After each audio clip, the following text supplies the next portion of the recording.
May I request you to please switch off your mobiles. On behalf of Chairman NDMA and Team NDMA, I welcome you all in National Operation Emergency Center, Headquarters NDMA. Gentlemen, resilient infrastructure refers to systems designed to withstand, adapt to, and recover from disasters like floods, earthquakes. Without resilience, we face severe consequences, and as we know that Pakistan faces a broad spectrum of hazards which results in significant damages to infrastructure. An evident example is that in floods 2022, the direct losses were $14.9 billion. 16% of total financial loss was attributed to infrastructure. And out of this, 60%, 63% was housing sector and 37% was the communication infrastructure. These are the figures from Pakistan Economic Survey 2022-23. Similarly, in earthquake 2005, the direct loss was $2.3 billion, in which more than 2 lakh houses were completely destroyed and similar number were damaged. 84% of AJK and 36% of KPI infra was affected. Assessment by Asian Development Bank and World Bank. It is rightly said that every US dollar invested in making infrastructure disaster resilient saves almost 6 to 7 US dollar in reconstruction.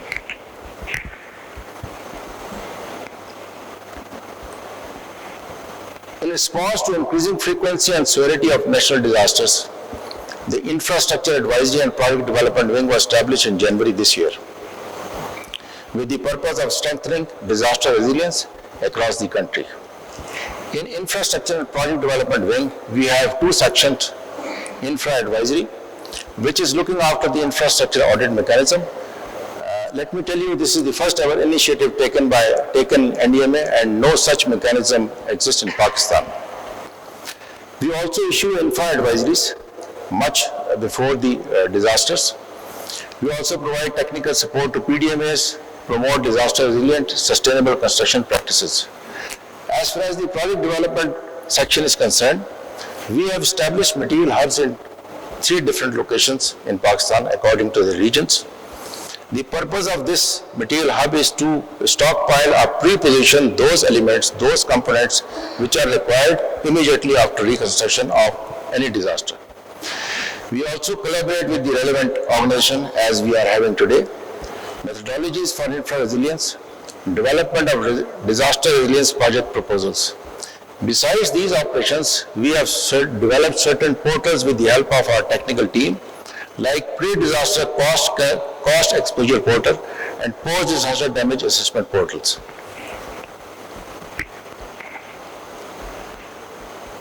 Pakistan is the 5th most vulnerable country and continues to face increasing vulnerabilities to natural disasters. A critical need to prioritize disaster resilience and sustainable construction solutions in the country. Today's seminar objectives are incorporating disaster resilient strategies in infrastructure development, importance of building codes, implementation in ensuring disaster resilient infrastructure, adoption of smart construction techniques in line with Pakistan's future needs, role of artificial intelligence in reforming construction practices, and finally, how global practices can be tailored to the local context of Pakistan. Today's participants are from the leading builders, engineering organizations, and institutions as Flash, and we are grateful for your encouraged response.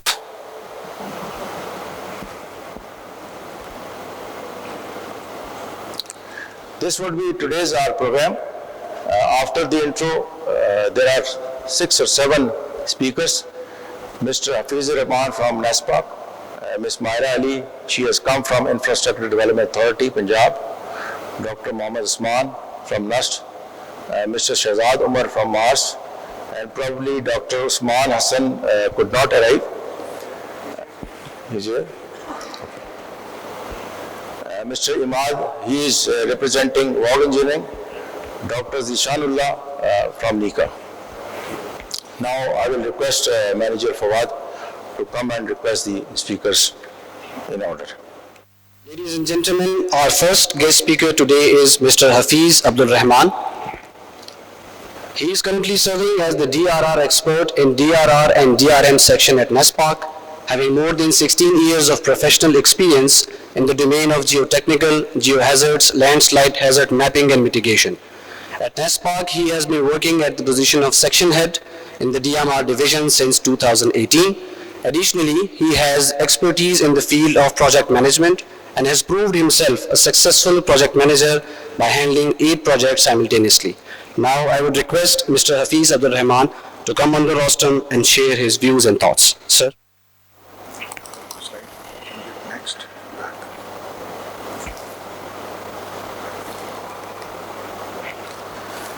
Bismillahir Rahmanir Rahim. Ladies and gentlemen, Assalamu alaikum. I am grateful to the concerned formation of NDMA who gave us a chance to present our viewpoint on the given topic, that is disaster resilient approach. My presentation shall be starting from a video clip wherein some hazardous events shall be shown to you, and I'll request you to watch that video very closely and share your feedback at the end of the video.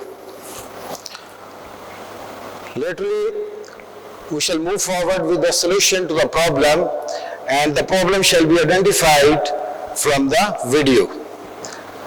Then we will be discussing barriers and solutions, and then NESPARC experience shall be shared with you in disaster resilient approach. Obviously, it will be a bit lengthy part, and then shortly we'll be discussing policy and incentive proposals, and then the importance of building codes. I have been given only 20 minutes. I have repeatedly been asked to wind up the presentation within the given time frame. So, if you have any queries, any questions, please write it down. I would love to respond at the end of the session. Let's start with the presentation. Here is a video, and you are once again requested to watch the video closely and share your feedback at the end of this video. Please start it.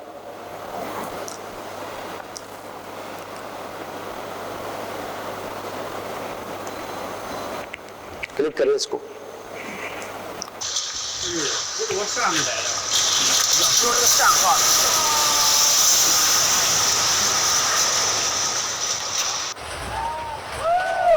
There is a flood hazard, and you can see the whole of the structure on the site is washed away due to the flood hazard.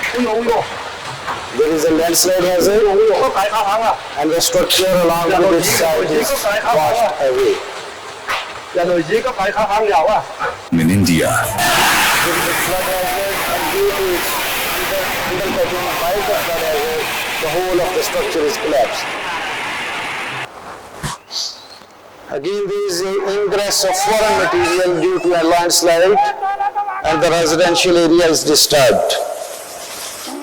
There is a total collapse of bridge and the road due to water scarring by the river or Nala. There is a landslide hazard, and the infrastructure has been disturbed.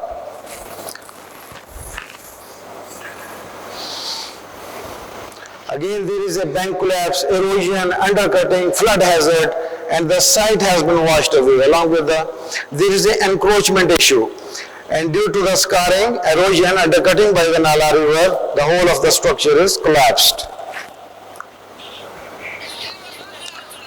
So again, there is a flood hazard, and there is a ground subsidence, erosion, undercutting, and all the phenomena are activated.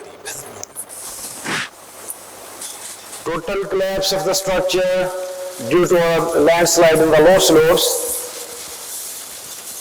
and the site is even washed away. Again, there is a landslide hazard, and whole of the residential area is disturbed. What is your observations? What is your feedback? I request you to share your feedback, please. Anybody, in the form of a sentence, a single word. What do you think? What have you observed? Anybody? Excuse me, the photographs or the video that I've seen, is it pertains to Pakistan or it is somewhere else happening? Sir, it is internationally. It's all around.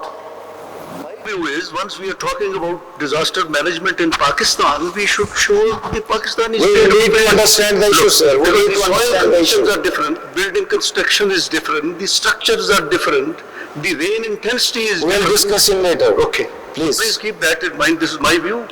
Share your viewpoint on the video, please. Anyways, let's discuss. What will happen if we construct a very code-oriented, code-compliant, RCC framed or a light gauge structure, but the site is prone to some natural hazards?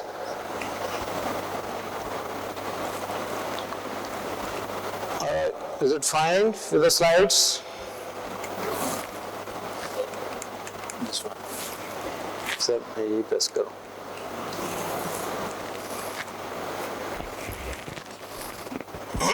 आप कर दे next.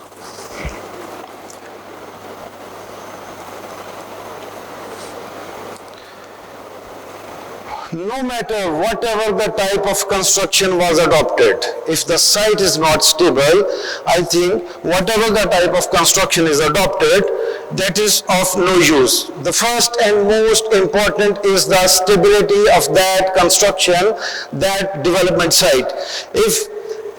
And that is the most important and crucial issue in any development. We at NESPAC, since 2005 earthquake, have experienced this issue, have experienced this practice for the construction and designing of more than 7,000 reconstruction facilities under ARA project.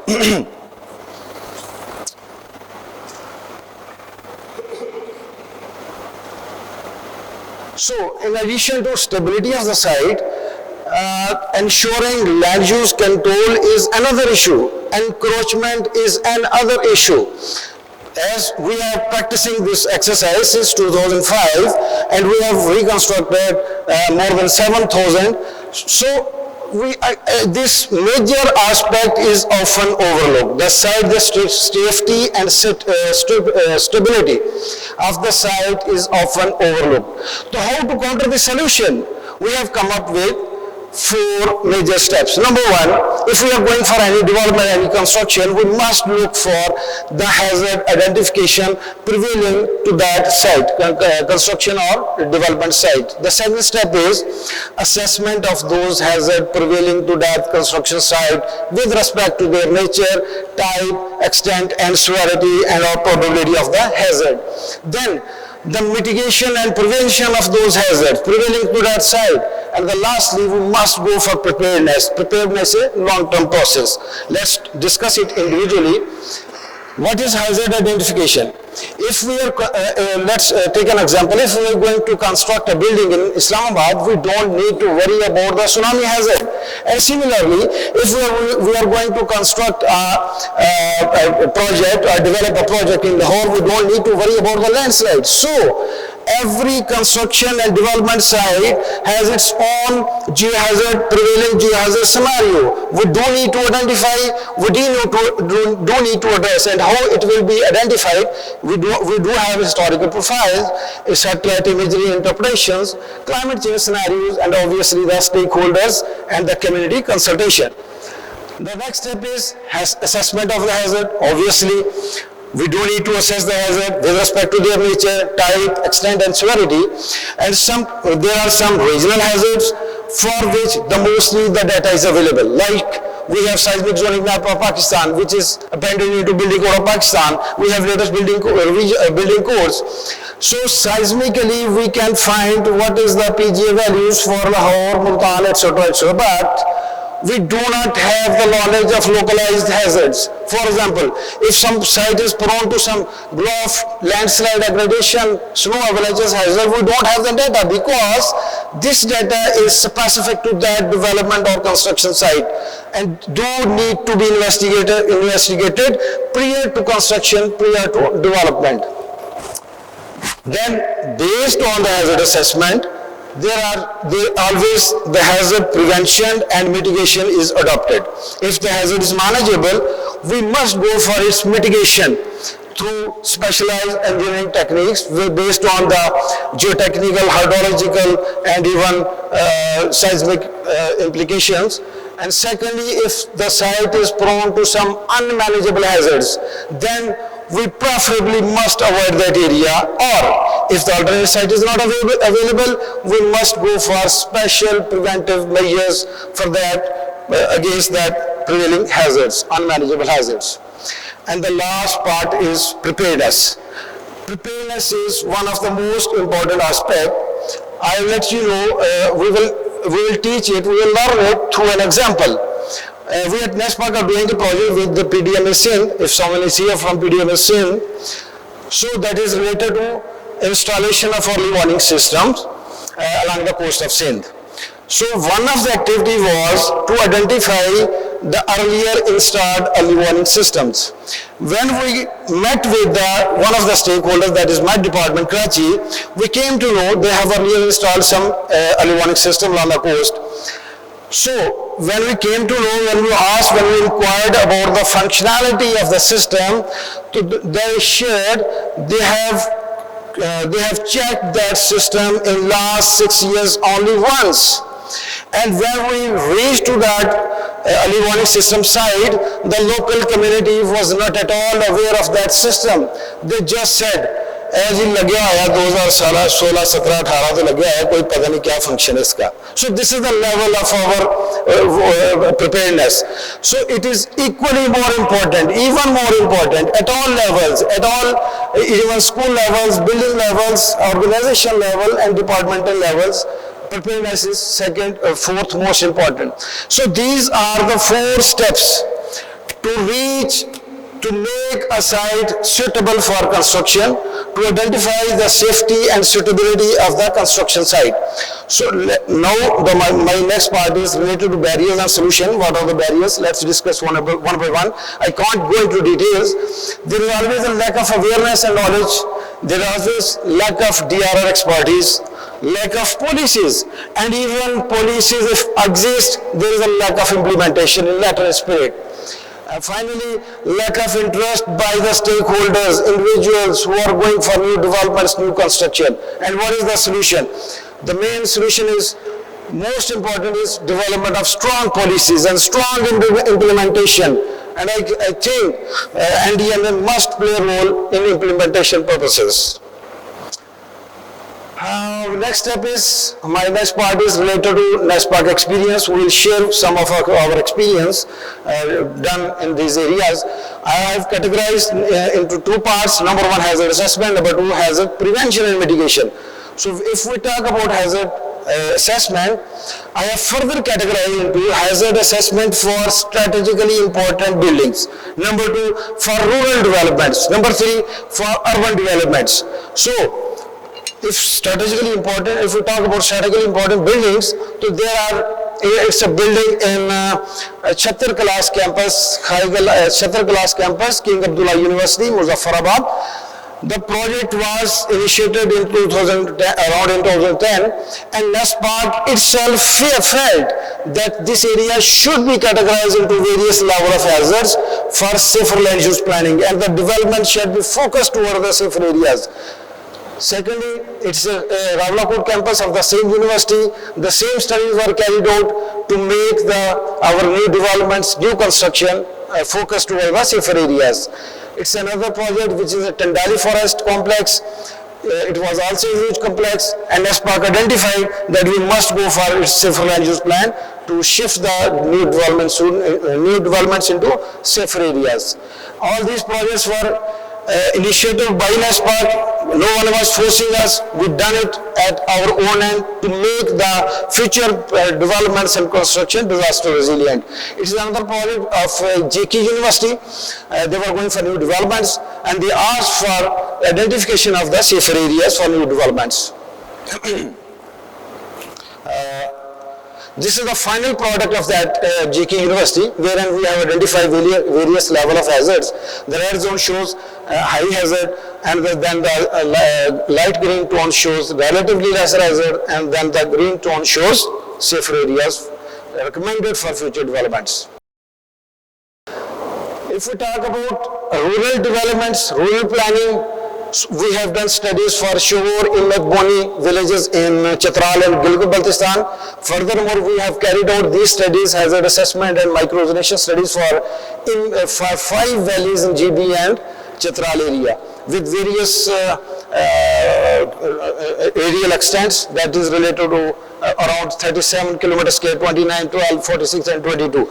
And all the credit goes to Aga Khan Agency for Habitat. If any one of them is sitting over here, I salute them because these are the guys who are working for vulnerable communities.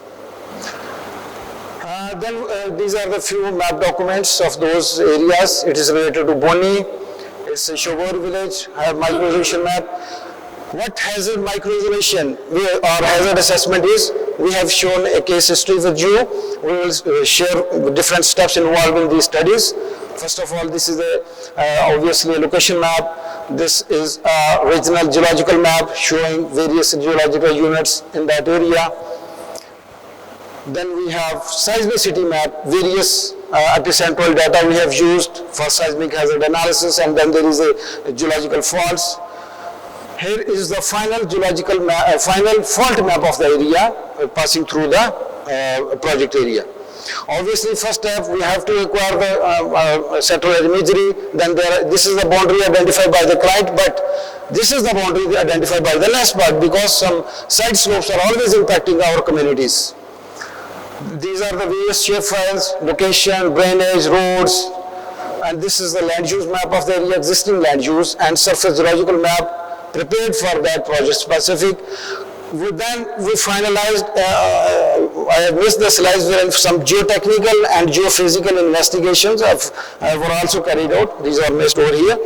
Anyways, this is the final flood hazard map, and this is a zoomed image of the flood hazard, wherein these flood hazard, detailed flood hazard modeling was conducted for this area. These various levels were identified based on the return period and various multiple factors.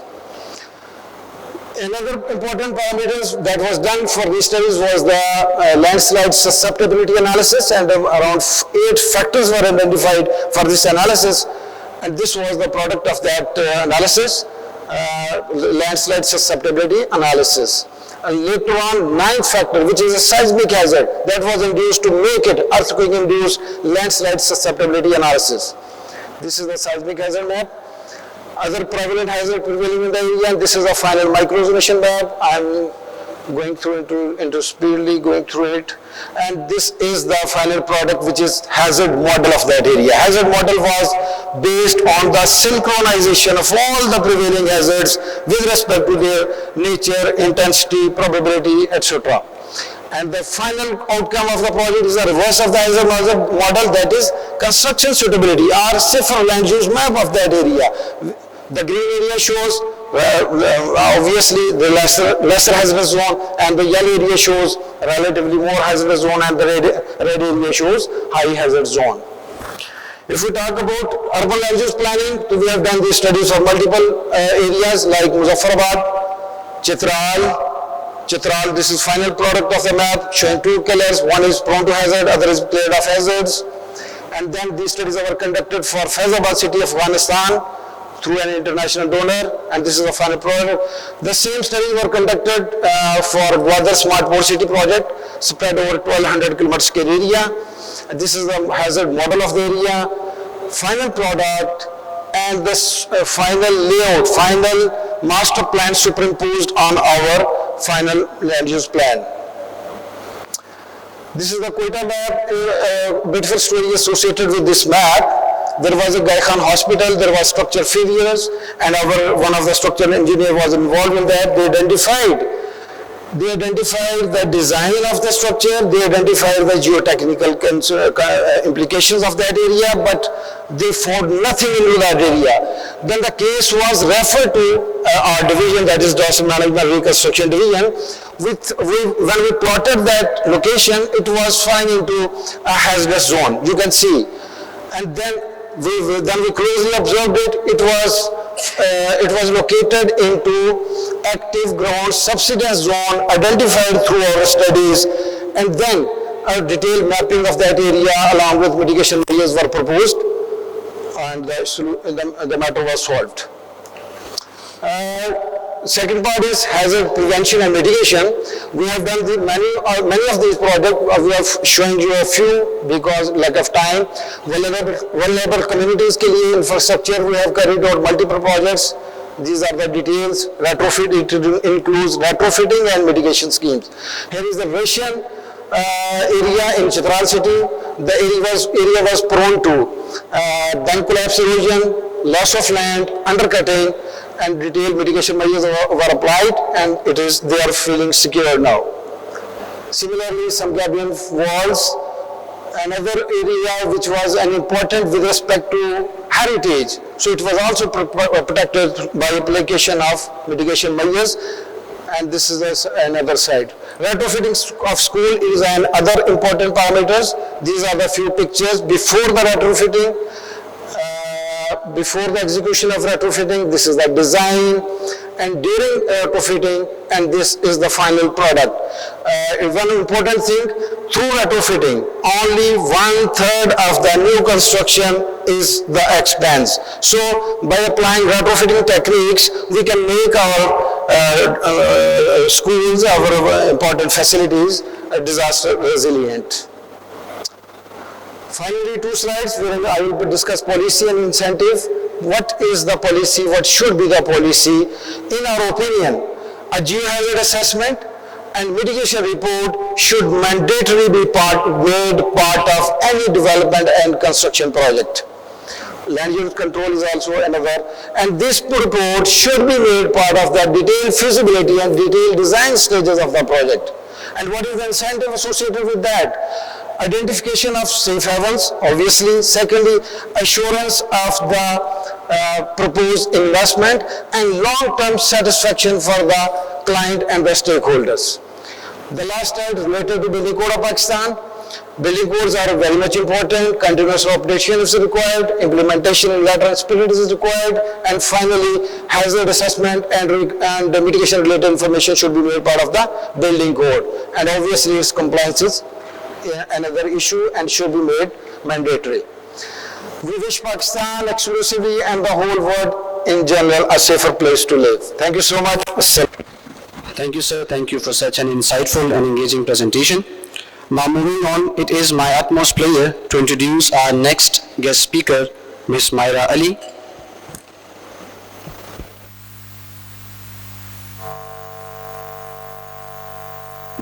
Ms. Myra Ali is currently serving as the Chief Operating Officer at Infrastructure Development Authority, Punjab. Having over 20 years of experience in leading projects in Pakistan and the UAE, she specializes in innovative healthcare, education and institutional developments, ensuring sustainability, quality control and timely delivery. She is graduate of the University of Cambridge with an MPhil in interdisciplinary design in the built environment. She has held leadership roles at EMAR and Trident. Her presentation in today's seminar highlights her commitment to advancing disaster resilient and sustainable construction practices in Pakistan. I will now invite Ms. Myra Ali to come on rostrum and share her ideas and opinions. Bismillah ar-Rahman ar-Rahim. Assalamu alaikum, ladies and gentlemen. Before I start my presentation, I must say I was impressed and intimidated by this setup. And being here, it felt like we are in NASA and we're going to witness some launch. So it's my hope that we are going to see a launch of sustainability and resilient structures in Pakistan through this conference, and hopefully implementation, which I believe, and my colleagues over here who cannot even, who are sitting over there and not have the mic to say believe that is the key that is missing.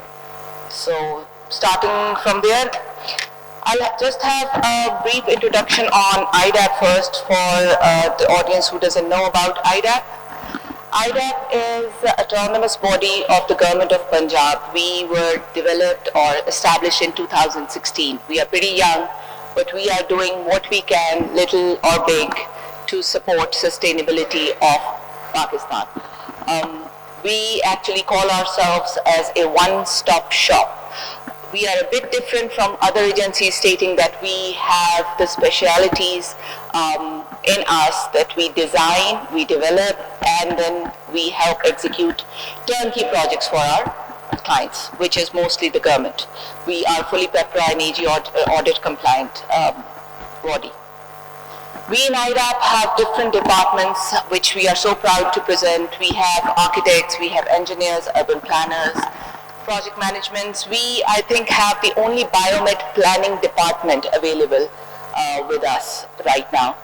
So we are very proud.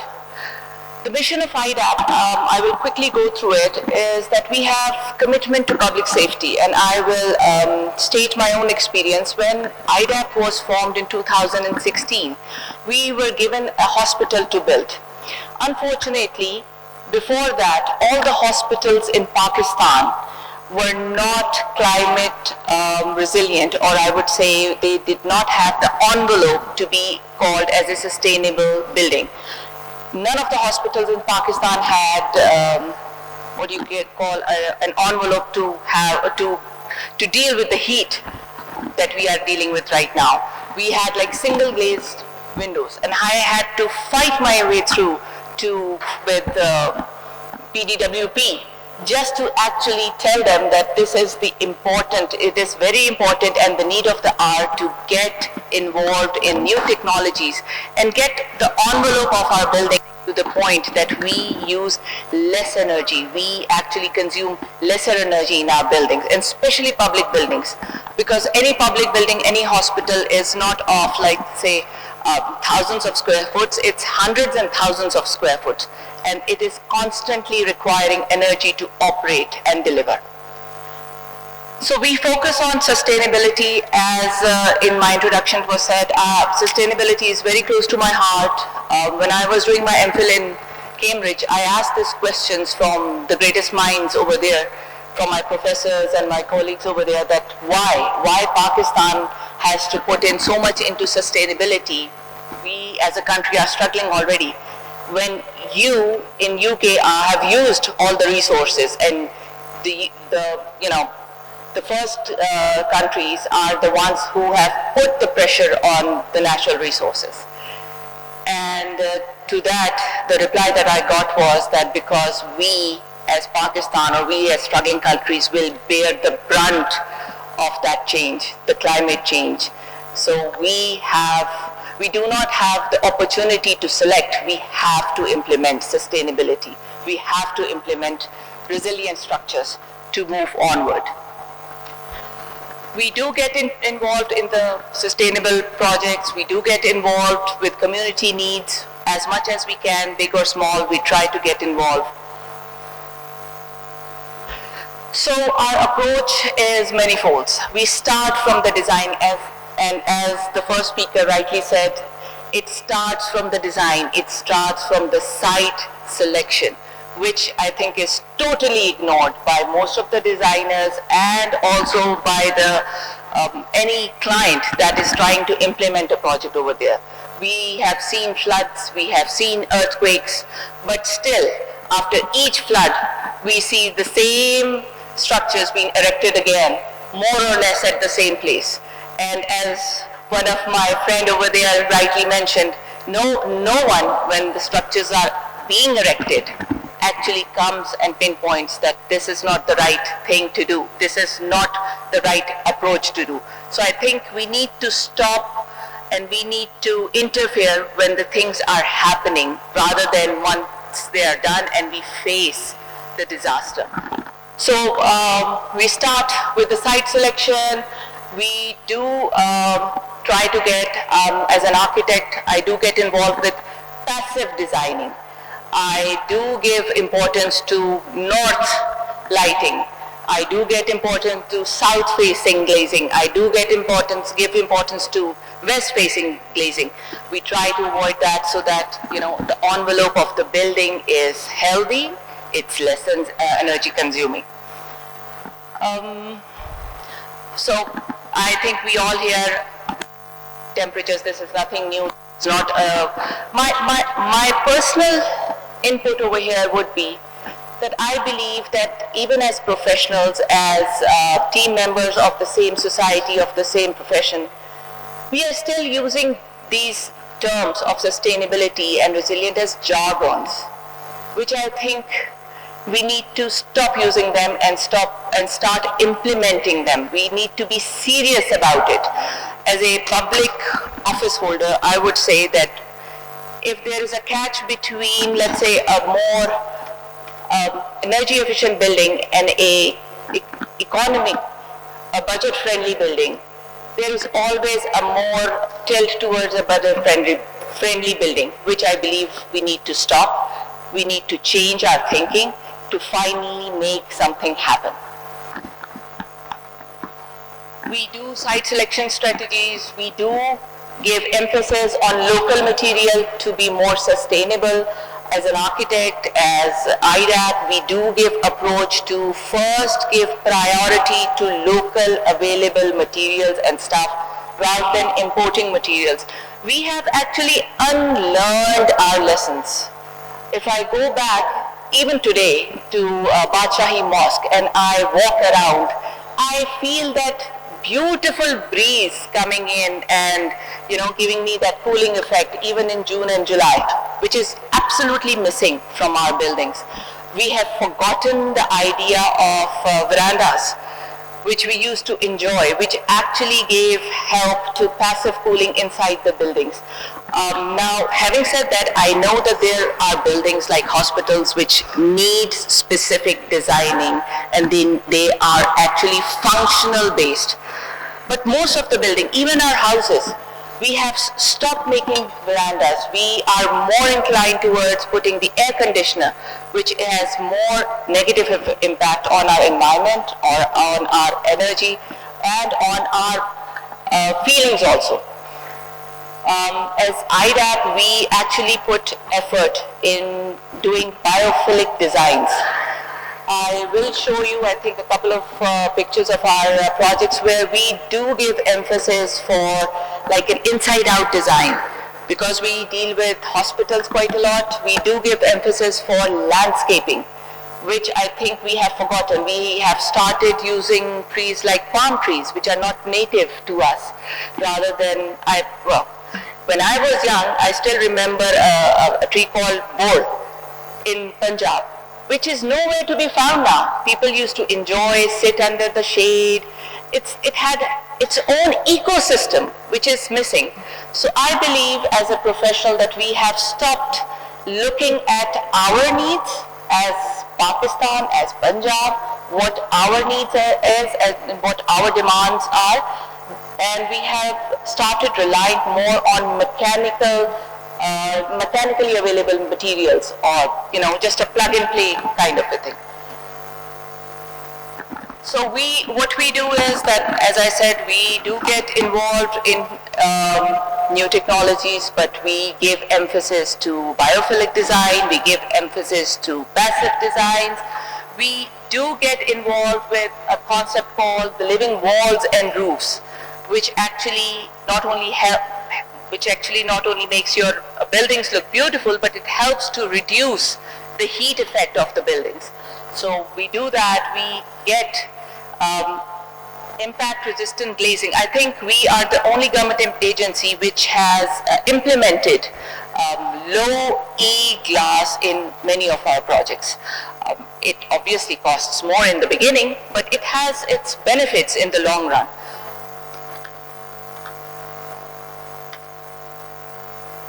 Okay, if you can put the other one, just G. Okay. Okay. I just wanted to emphasize over here and advocate for the building codes and their implementation. We have the building code or the structural code 2021 now out in the market, but I hardly see anybody getting it implemented because obviously it's more strict, it has more rules and everything, but I think the need of the hour is to get it done and move towards that thing. Okay. I proudly can say as the public sector company that we are the only public sector company who has achieved and are in the process of making an energy efficient LEED certified gold building in Lahore. So I think this is going to be the first ever public sector gold certified LEED building that we are in the process of construction.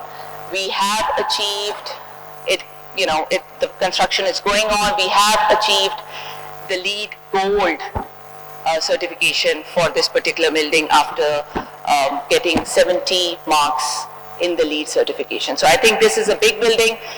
We are in the process of developing 2 more buildings in gold certification. I think the need of the hour is to implement by the government, by any authority, these kind of required certifications or some kind of a sustainable markups in the bylaws, for the implementation and moving towards a sustainable future.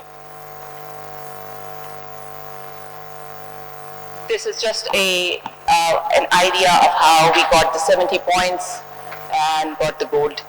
So we have touched different areas, the location, the sustainability. We have touched the water efficiency in this particular building, the energy of whole consumption of the building, the material resources, indoor, outdoor environment quality and everything in this to achieve this milestone.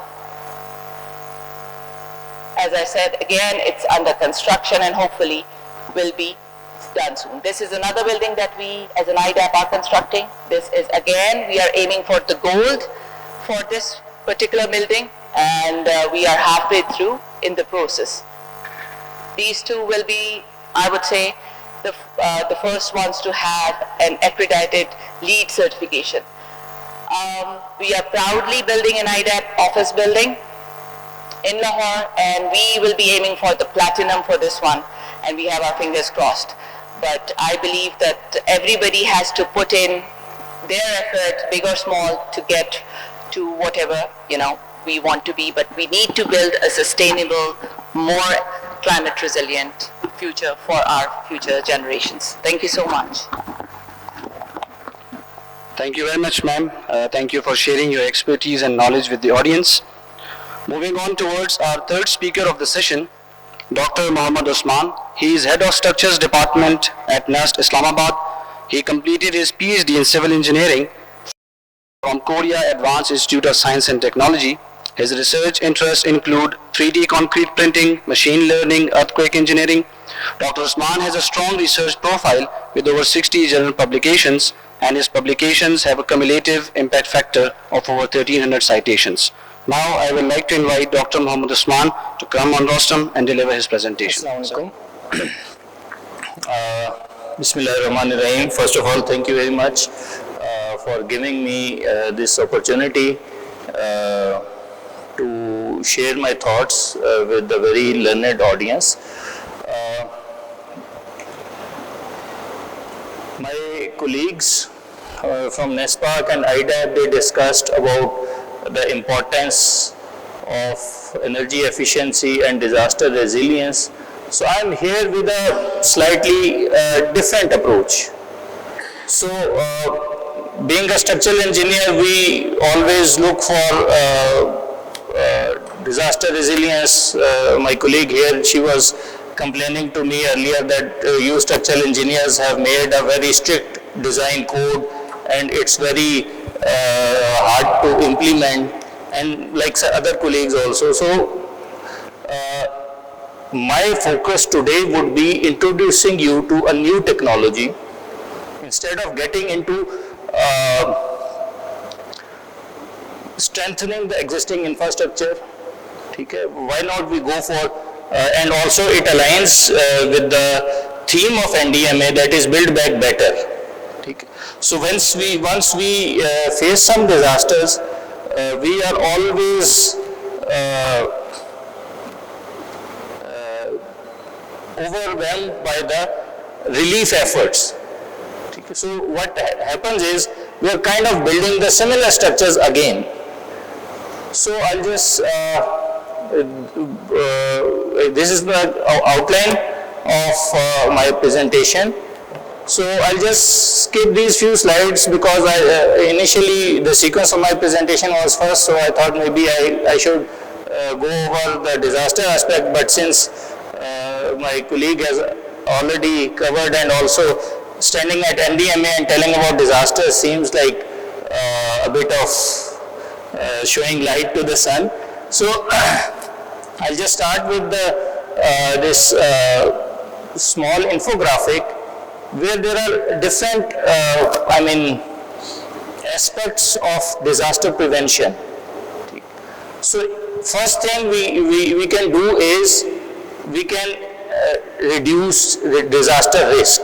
As my colleague already mentioned, that we can avoid the constructing in regions which are having high disaster risk, right? So I was also thinking when he was flashing the video, so I was thinking like if there is a landslide of this nature, you cannot, prevent it. You can make a structure out of steel, very strong, but obviously if the ground is sliding, you cannot do anything. So that is one thing we can do. My other colleague will also discuss about this aspect. My focus would be on disaster on constructing resilient construction. So I've been looking at recent disasters, and most of the times we are not looking at our inefficiencies. We have inefficiencies in our systems. If you see disaster hit areas, the pictures, the videos, especially in the context of Pakistan. Globally there might be other issues, but in Pakistan, mostly we are seeing masonry structures being hit, weaker structures, and there is a flood, structures are washed away, there are masonry buildings, and we are reconstructing the similar buildings. And the reconstruction phase is generally very slow. So what happens is we are running for collecting tents. Then if God forbid it is winter, we are looking for blankets, because those affected people, they have to live in harsh conditions for very long time, because reconstruction is a very tedious process in Pakistan. So basically in our department, we have been thinking about coming up with something which not only reduces this relief effort, but also it gives us a very strong and doable, workable solution. So we came up with this with this solution of 3D concrete printing. So I've been talking about this on several platforms. The first reaction we get is, okay, this is a very good technology, but in Pakistan it would take time, right? Because we know inefficiencies of our systems. So, and another reaction is, okay, it is very good, but it is very expensive, which is a logical, statement to give. So, at NUST, our aim was, so what we decided, that we reduce the cost by not importing anything. Right? If you, we at NUST, we have developed a lab scale printer a year and a half ago. If we wanted to import it, there would be a lot of import restrictions. There have been issues with forex reserves of the country, so you cannot send foreign currency abroad. The cost was manifold. So what we did was we used local resources and with my students we developed an indigenous printer. So what our target was, we want to reduce the material use, we want to focus rapid construction. Because if, for example, there is a disaster and you are going to lay foundations and then start working on the traditional methods, it would take at least months. Right? So this technology we are aiming for, reconstruction of a house will be slides. And then while analyzing the conventional construction, what we realized was that a lot of cost for the conventional construction comes from the labor. So it is highly labor intensive, the construction practices we are using in Pakistan. And on the flip side, I got this because I'm just answering some questions which I got asked that, okay, you are going to make laborers jobless, right? So that is the natural response. Like if you are reducing labor dependence, you are making people jobless. But my response was, I'm basically trying to upgrade my labor to become a skilled labor. Once they become skilled labor, they will be able to not only work here, they can also work in other countries. Right now, the labor we are exporting to other countries is unskilled labor. Compared to our neighbors, India, Bangladesh and other countries, I've been abroad, I know this. Our labor, because people, there is a lot of influx of people going abroad, and when they go unskilled, they basically face a lot of challenges. So basically, this is my, vision or my understanding. Maybe we can discuss this later also. So there are some applications I just want to show which people have done across the world. So first question we face is like, it will be only suitable for single story building. So the first example on top left, this is a 2-story building built in Belgium in 2020. Then in China we have a 3D printed bridge. They have made this bridge, as of now it is world's largest concrete printed bridge. So, and then we have a building in Australia. There have been some housing communities built in Texas from 3D printed concrete. So this house here basically is, similar to like a 5-marla house we have, like 2 bedrooms, a kitchen, a drawing, and a dining or lounge type of arrangement. So basically, the reason to show you all this is that is not something which is not doable. So basically, some other examples, in Dubai they have made this office, they call it Office of the Future, from 3D printed concrete. So basically, it gives us also the independence of form. We can basically get into a lot of flexible forms and shapes. So in special context, since I'm standing at NDMA, I would like to discuss some of them I've already discussed, that it would give us rapid reconstruction edge. A 3D printed house, like I mentioned before, of this regular size, it would just take us 24 hours to build. And when I say 24 hours, I'm actually factoring in the local inefficiencies. Because we are standing in Pakistan, we know the things would not be very good. They would not be very ideal, right? So, but other countries, they're basically taking 8 to 10 hours to print all this. So then we have in China, after COVID, they built this pots, quarantine pots. They use 3D concrete printing technology. It took them few hours to make one pot. So we can also, customize this, because this technology has the flexibility. We can tailor it according to our needs, right? So what we can do is we can basically understand our needs. I want to build in a hilly area, I can design differently. I want to build in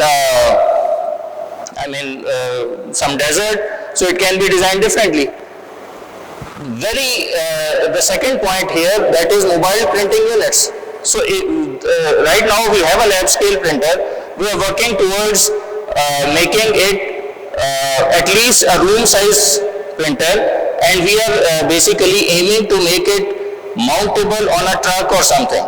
So once we achieve that, so basically what it would be that you have a mobile printing unit, you drive it to any place, you have the material, you take the local material from there, and you just start the process. Because the pre-design process can always be done at a remote location. So basically, with any kind of disasters, as Hafiz Sahab said, that if this, ground is sliding, we can do anything. But other than that, you can just go to any place. If the soil is stable, you can just go there, paint the foundation, paint the walls, and put the roofing, prefabricated roofing, and it will be done in hours. So we have been basically, this is what we have already done. So we have basically developed a prototype which is scalable and it is working in our lab. So one of my student who was part of this process, who developed this mixed design, who printed some structural elements, he is now doing PhD in UNSW Australia. So the other day I was interacting with him, and interestingly the feedback he gave me, that the printer we made in NUST and the printer they have in UNSW, they also have, because he is working in a similar domain. But he was telling me that the print quality of the material is almost same. So that gave me a lot of encouragement. Because for me, if someone sitting in Australia saying that we also have similar quality print that we are making, and what we have done is maybe just in 10% of the cost, which would have been the importing and all that cost, which could have incurred to national exchequer, and even like universities do not have that money, that much fund to support us. So we did it in a very low budget, and the quality which we achieved is almost similar to what they are doing in University of New South Wales. So proof of concept level stage is done. So now we basically, last year we also pitched this idea to Minister of Planning. He was also very fascinated about this. So we got basically commitment of some seed funding from Ministry of Planning also. So we basically, although due to the government processes we have not got any funding yet, maybe hopefully we'll get it soon. So this basically here, this image you are seeing on the top is basically our lab scale printer, which basically can print any form. So the challenge here with the printer, as I see, obviously you are all my learned colleagues, you might be having different thoughts. In my view, the challenge would be the mixed design. Okay, because for the printing technology, because for regular concrete you prepare a mixed design, whether it is for a small batch or a larger batch, it is 1:4, it is 1:4 everywhere. But for the printing technology, its mixed design is much more dynamic. So we will have to develop products, we are working on it. We have developed a lot of good mixed designs, but obviously this technology, if you are casting in maybe hot region, summers, winters, maybe every time you'll have to do some fine tuning. So we basically, this is our job, the structural engineers, we will be doing it. But other than that, we can print all different forms. You can see here we have been printing beams. So basically what it would give us is, it would give us, interestingly, people tell us that it would take more materials. But what we are getting is 30% less material than conventional. Why? because we are not printing solid walls. We are not printing solid beams. So as my colleague here was mentioning about energy efficiency, the 3D printed structures will be much more energy efficient compared to the conventional construction because of the hollow space within the walls. So that will basically slow down the heat transfer, because we are in the region where we are basically a very hot summer. So it would basically reduce the thermal burden on the energy system of the buildings. So we actually got a lot of spotlight over the time. We got into different news articles, featured on some TV shows. My students were basically part of that. So that is all I have. So I'll be looking forward to your questions, suggestions, because I don't claim to be, this technology to be very perfect. Obviously, it's something we have just started.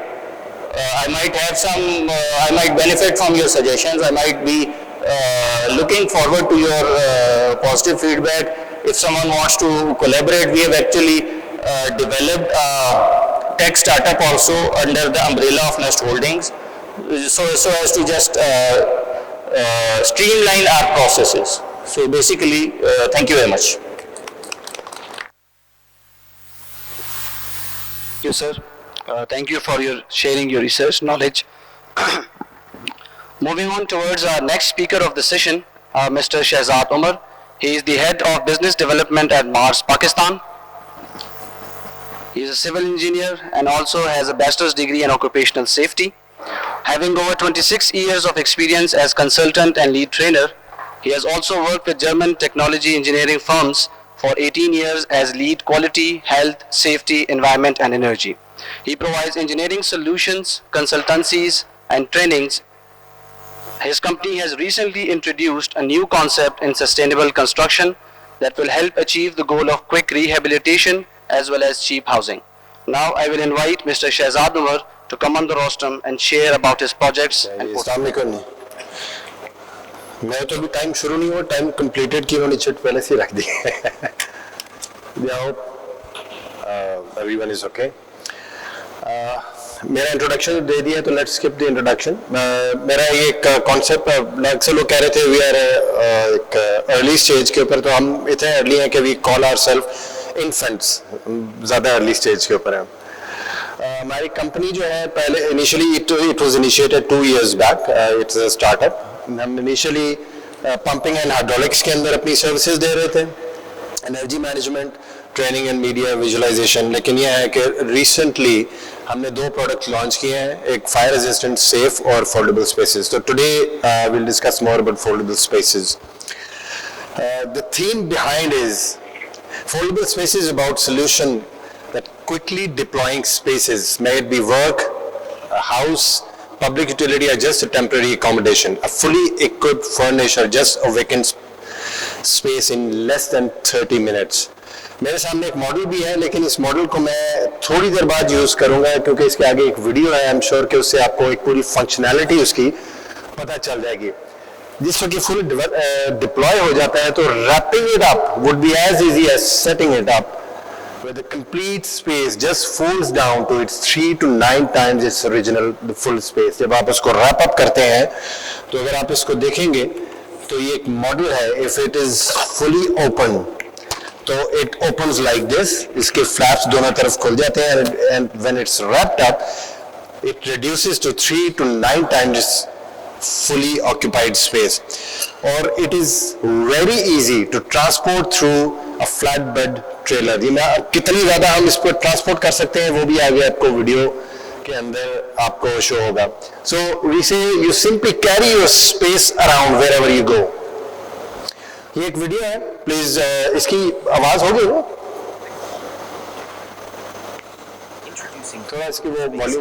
Revolutionary solution that redefines modern spaces with unmatched convenience, versatility, and innovation. Imagine transforming any location into a fully functional space in just minutes.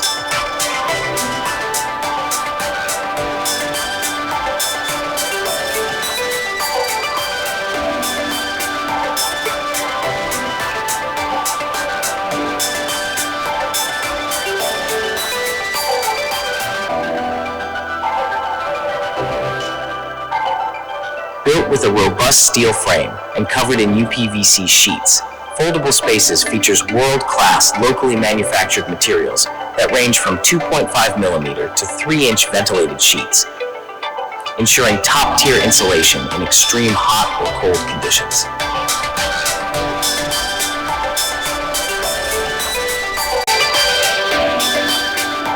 And for the first time ever, we've introduced a forced ventilation system that circulates air through walls and roofs and extracts trapped heat, keeping temperatures comfortable and reducing energy needs by 30 to 40%.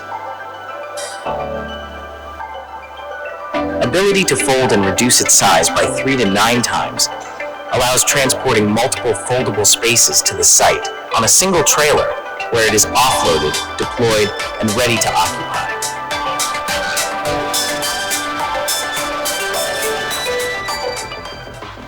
From emergency command centers ready for immediate action to deploying site offices in remote areas, Foldable Spaces excels in efficiency.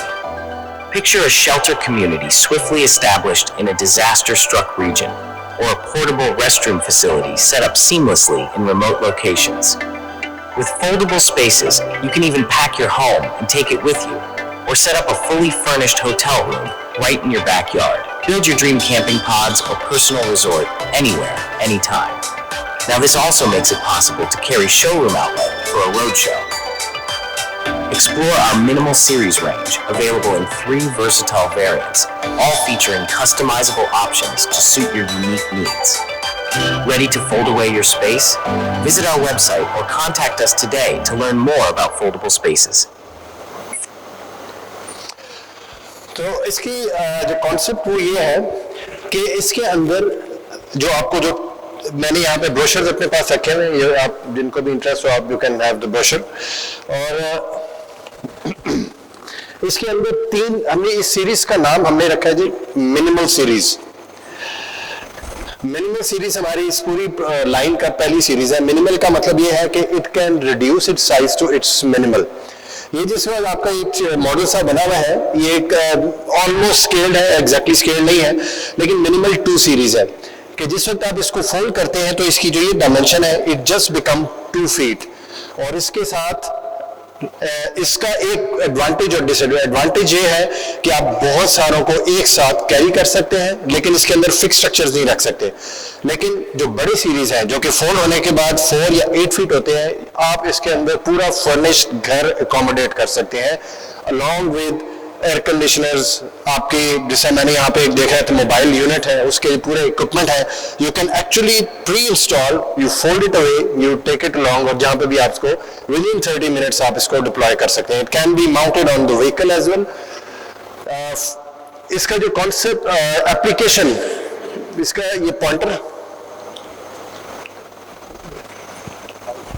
अच्छा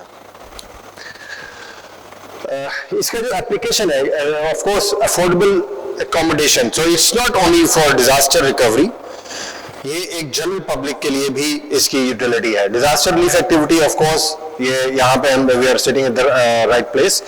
defence applications की काफी ज्यादा, field command control centre, accommodating refugee, on site office accommodation, जो आपकी larger building sites होती हैं वहां पे आपको लोगों की रिहाइश के लिए चाहिए होता है, आपको गेस्ट रूम्स चाहिए होते हैं for staff, officers, workers.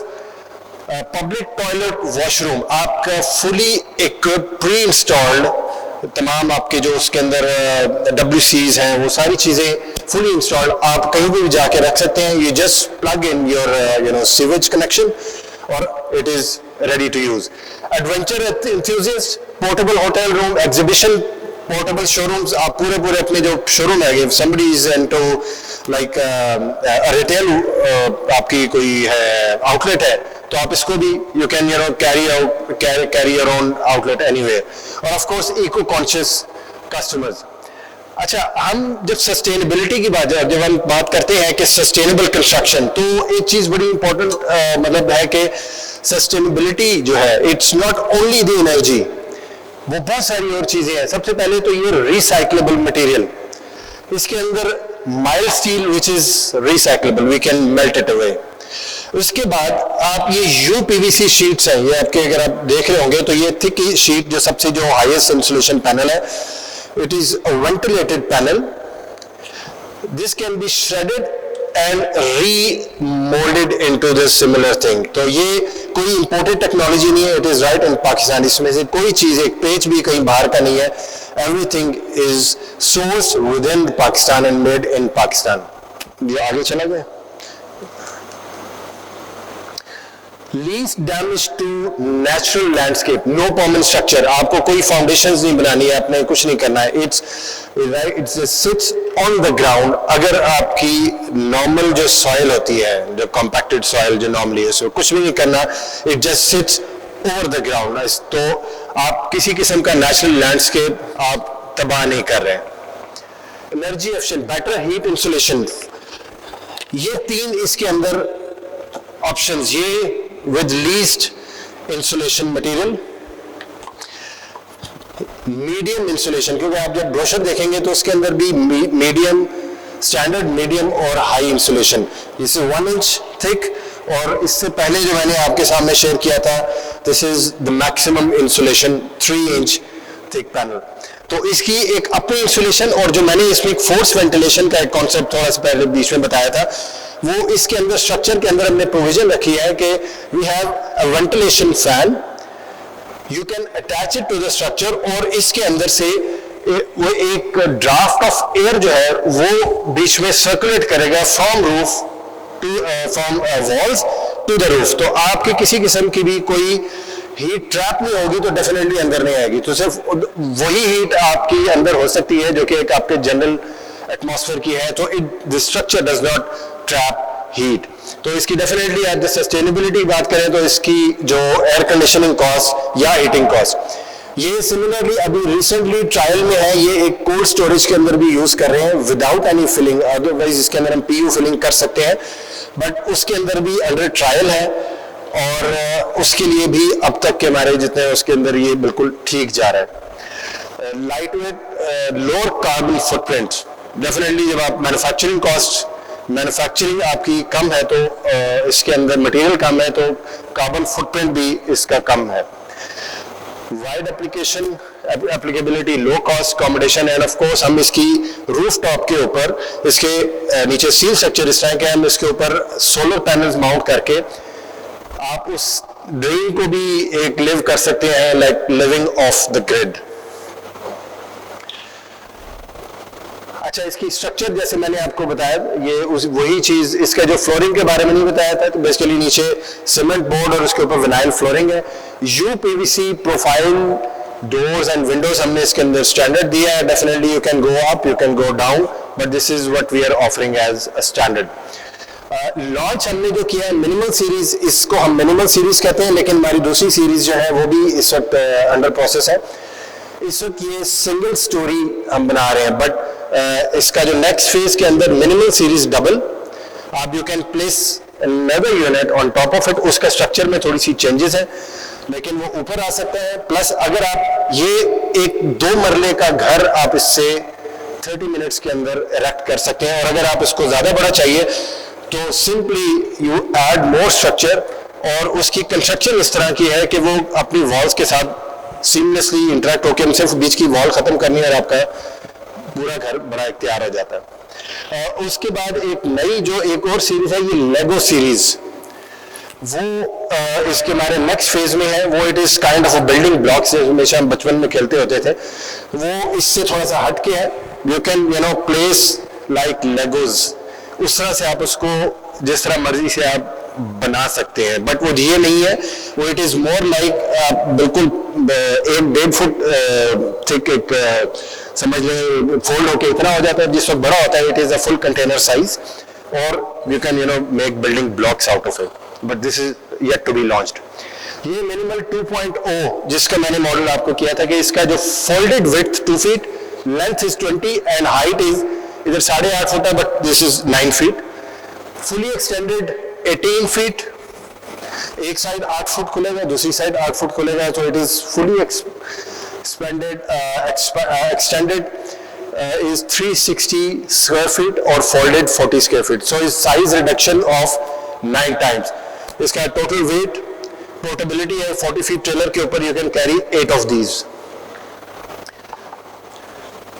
Minimal 4 इसके अंदर थोड़ा सा डिफरेंस, क्योंकि इसके अंदर फुली एक्सटेंडेड अब विड्थ इसकी 20 फीट हो जाती है, 400 स्क्वायर फीट, और ये 5 टाइम रिड्यूस होता है जब आप इसको करते हैं। अब ये जो 4 फीट है इसके अंदर जब रिड्यूस होकर 4 फीट, तो यहाँ पे आप उसके अंदर परमानेंट फिक्सचर्स बीच में ऐड कर सकते हैं। आप टेलीविजन हो गया, आपके नेक्स्ट फेज के अंदर में फोल्डेबल फर्नीचर्स भी करने हैं, इवन बेड फोल्डेबल भी, यू कैन एक्चुअली उसके साथ वॉल के साथ खड़े हो जाते हैं और आप उसको यू कैन, तो आप एक किस्म का fully furnish.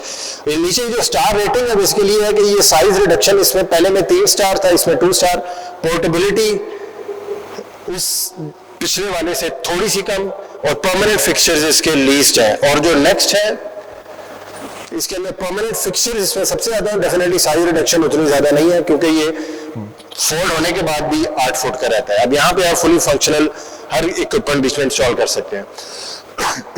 This is what you get in a standard unit, जो कि आपके मिनिमल कोई भी हमारा यूनिट होगा तो उसके अंदर सिंगल हॉल, इसको जो ऑफर कर रहे हैं सिंगल हॉल है, it's not with partitioning.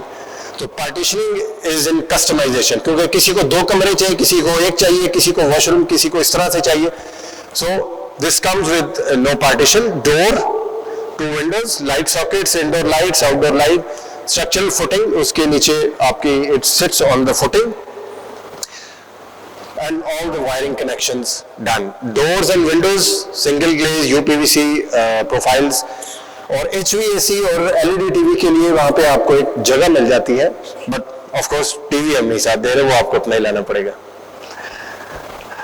Customization में wall partitioning, detachable washroom, toilet, same आपके किसी भी आप जाएंगे तो उस वॉल के साथ वो अटैच हो जाएगा, वो इस तरह से बनाए गए कि उनकी डायमेंशन सेम है।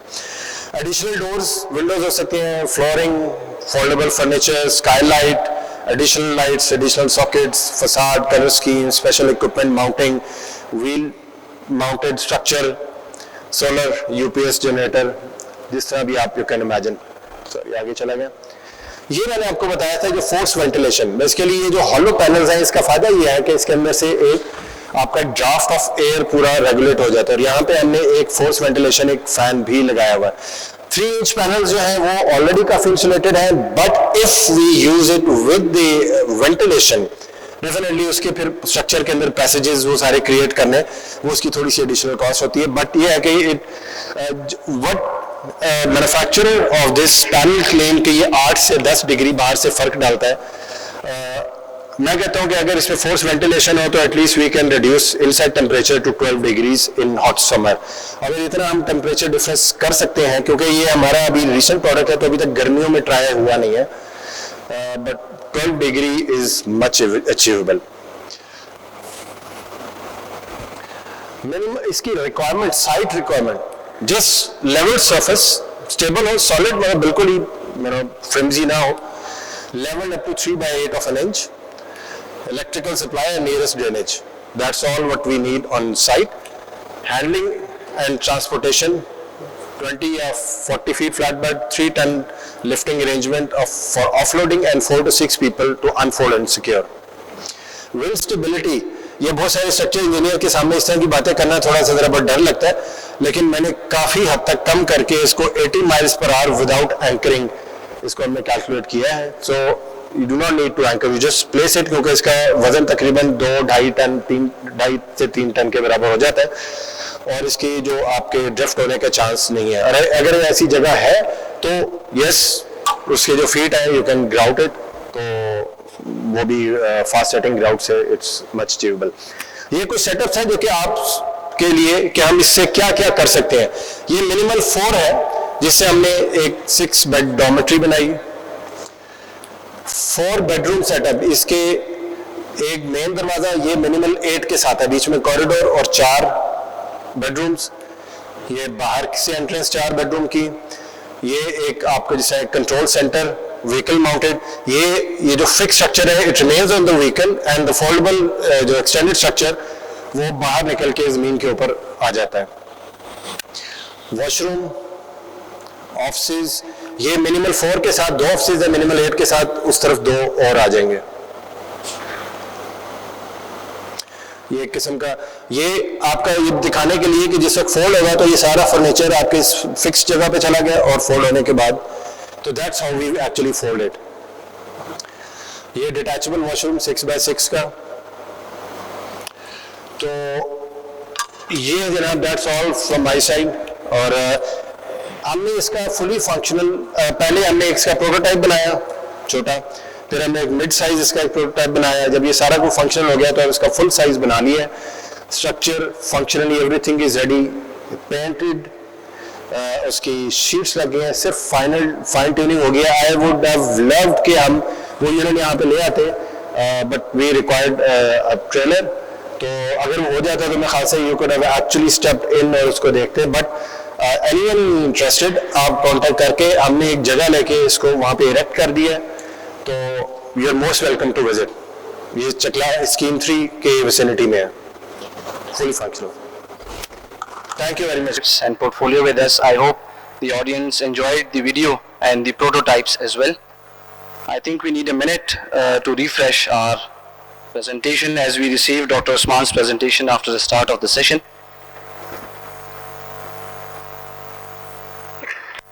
Our next speaker is Dr. Usman Hassan. He is the head of Structural Engineering and Management Department at NUST Islamabad. With 18 years of experience in construction planning across Pakistan, Saudi Arabia and Turkey, he is a LEED certified auditor. He has held key roles including team lead for occupational health and safety at Telenor Pakistan and Ericsson Saudi Arabia and Pakistan.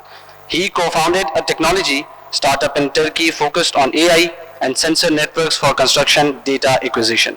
His research areas include construction automation, machine learning and robotics.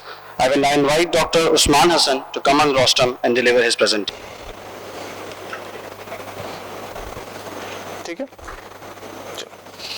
Assalamualaikum. Sir, thank you very much for inviting me and having me here. It is an amazing facility and very nice presentations that we have seen from all the speakers. So today I'm going to present the concept of artificial intelligence in disaster management and the prototype that I have developed with my professors in Turkey that we can use in Pakistan. So a little bit introduction about me. I am a civil engineer by training and I have multiple degrees of structural engineering from Middle East Technical University, Turkey, and PhD in construction management from Turkey. Being an application developer and coder, this was a niche for some time in the construction industry, but right now we have a lot of people who have developed this AI, artificial intelligence expertise while being civil engineers. Okay, coming over to the topic, we have all seen this chart. There's one thing that disaster is going to bring. This might be a little sensitive to somebody, but whenever a disaster occurs, it brings pain. Now pain is not a good thing to have. Or is it really that bad? Pain is a warning system that tells us that there is something wrong in our body, so we can take necessary measures to counter whatever is going wrong and prevent further damage. Now, who feels pain in terms whenever a disaster comes? We all know humans feel pain, and when they feel the pain, they are going to show it through emotions. They are going to tell you where we are going to feel the pain.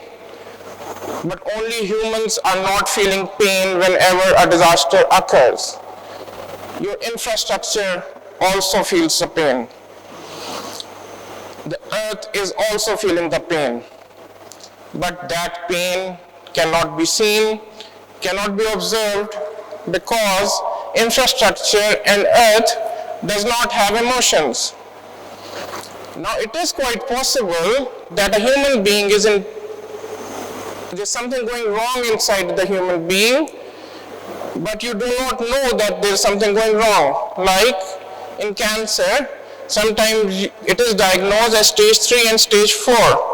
So the infrastructure, you only know that they were in pain when it collapses or when it shows very prominent cracks. So we need to know during our recovery process that whatever shelter we are going to use, because as soon as a disaster occurs, people are going to flock to a hospital, people are going to flock to some recovery centers, but is your hospital safe to use? And during the reconstruction process, when people are going to re-inhabit their houses, they are going to ask, is my house safe for reoccupancy? So for this, we need to determine or measure the vitals of the infrastructure. We need to measure the vitals of a structure. Like a person in an operation theater, you are going to measure his vitals through different instruments. So the same analogy can be used for structure through structural health monitoring. I was trained in structural health monitoring in Turkey by my professors, where the disasters are a very common occurrence. So that was a very nice place to do the training. And like nerves, the nerves detect the pain and tell to our brain. The structures can have sensors that can detect the pain, and then that is conveyed to the brain, which is the nerve center of the structure. So this is the analogy that we are going to use, and my prototype, it is based on the structural health monitoring. And like any blood report or human report, this is one of the projects that I was doing in Turkey. And if you can just click over here, Hamza. So there are a lot of my students over here, which is very nice to see, and a lot of colleagues from MC where I graduated. So I mean, this is a video, if you can just click on it. Okay. Click. Okay, the video is not working, but this is like a report where you can get the voltage, the temperature, the cracks, the movement of cracks as the temperature changes, and you are going to have alarms when you know the structure is going to collapse. So as we know, mostly as you grow with age, you get more pain. So I have been working on pain management of mostly historical structures where the cracks were occurring and the structures were in trouble. And I was also able to develop some sensors on my own using CNC machines and sensors, because right now with all this open source technology, you don't need to be a computer scientist or an electrical engineer or electronics engineer to make a sensor network or a sensor for your own utility. All of these things are now very, very easy to make. So these two sensors, they were actually developed by me, and they were deployed in these structures who were in pain at that time. So, or who were, okay, now I'm not going to say the word pain. Now, what the prototype I'm going to present, which was developed, the purpose is to give immediate structural health assessment. So as soon as a disaster occurs, you would like to know if the structure is safe or not. So this system is going to give you an immediate, instantaneous health report of the structure to your SMS and email using IoT, Internet of Things, wireless sensor networks, and that all works in the framework of artificial intelligence. This was developed in Turkey by Yapı Destek Mühendislik, which was a company that my professor founded, and I was the first employee. So when I completed my PhD, I had to come back here and the company wrapped up. So this process was stopped for a while, but I think it has a lot of application in the industry.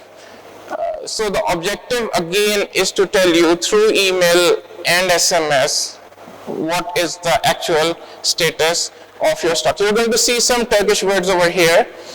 So EDIS is actually, it's the Turkish word for this rapid post-earthquake structural evaluation. It consists of sensors. Nothing over here has been bought or procured or is required to be bought or procured. So everything was built in-house by the company that we founded, and this can be very easily built by the students over here.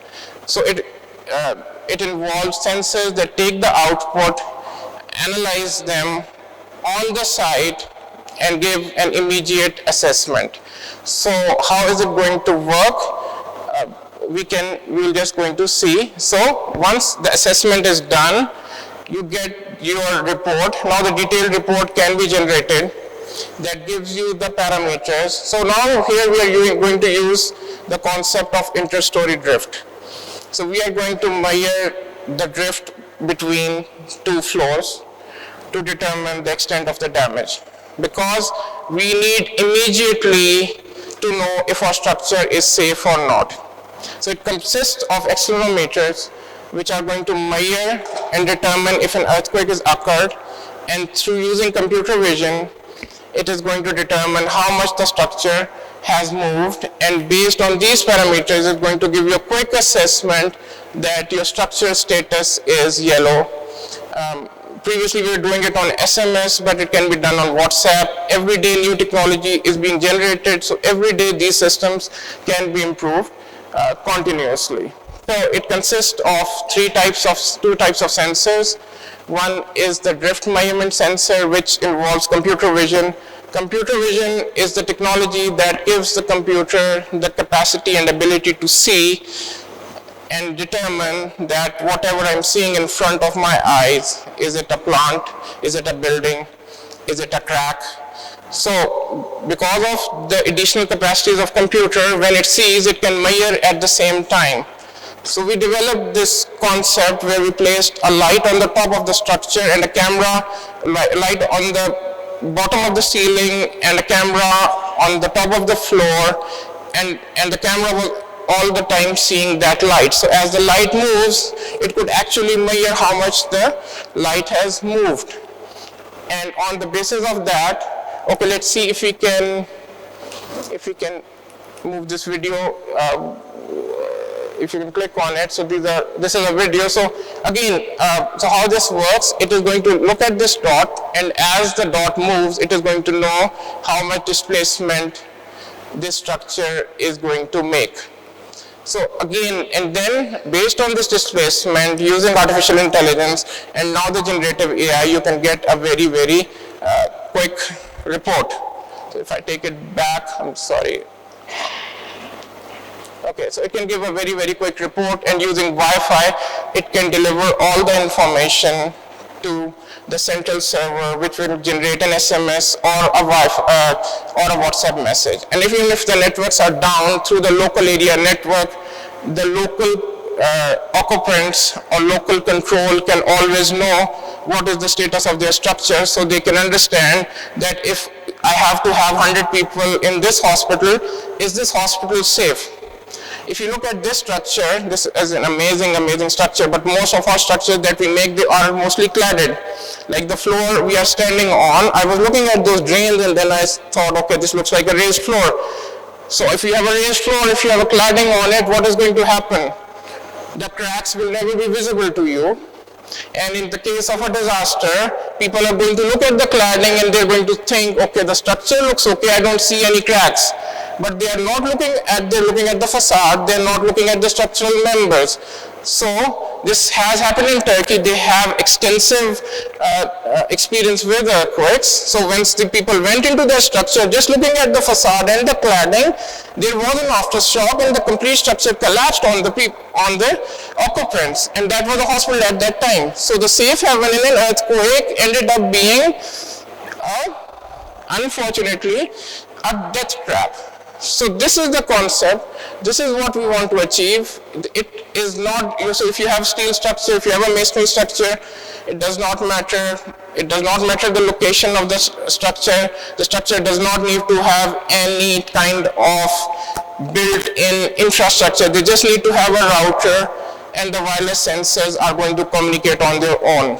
And these systems are now very, very cheap.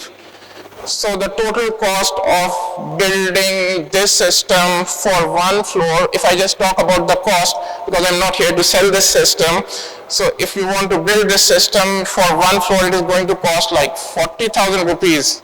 if you take that commercial technology. And all the sensors that we made, we also printed all the integrated circuits ourselves, and we soldered everything ourselves. So these are with the latest technology and with the open source setup, these are very, very cheap to make. So I would ask my students and everybody to just go and explore the Raspberry Pi, explore Arduino, and explore wireless sensor networks. So they cost like 5,000, 10,000 rupees, and you don't need to be a coder or a developer to work with these kind of things. So again, it can be used for all of us. So another capability, so with a small chip of GIS, you can actually see on one of those screens what is the status of your facilities, what kind of hospitals you are available, what kind of hospitals are partially available, how many structures are in green and how many are yellow or red. Again, very simple, few lines of code, and you have the GIS capability. And you can put the GIS coordinates on your sensor, otherwise they always come with the GIS chip. Another thing, this was what we saw in Margala Towers. In Margala Towers, there were two towers, I think side by side. Please don't mind if I'm wrong, it was back in 2005. I was not very young at that time, but everybody told me. So what happened? So when people were escaping from the Margala Tower, what would they do? They would run from one tower to the other tower. They did not know which, so one tower was collapsing, then the other tower was safe. So some people actually escaped from the safe tower into the collapsing tower, and after some time the tower collapsed. So this is a real-time smart exit control system where you can mark your structures if they have joints as red and green, so people know through the smart boards that which path they should take to escape or exit. And with the actuations, you can very easily shut off your electricity, shut off your utilities, so further damage cannot be done. So again, this is like the part of the capacity that I am involving, since this is like a plug-and-play system, so you can include any kind of capacity, you can integrate it with building information modeling. This is actually a real-time implementation of digital twin, which is a concept that is being adopted a lot. Maybe madam, you might be doing this a lot. So this is actually just a replication of your structure. So again, whatever need or use case you have, you can continue to plug it into your structure. So this system was developed, and it was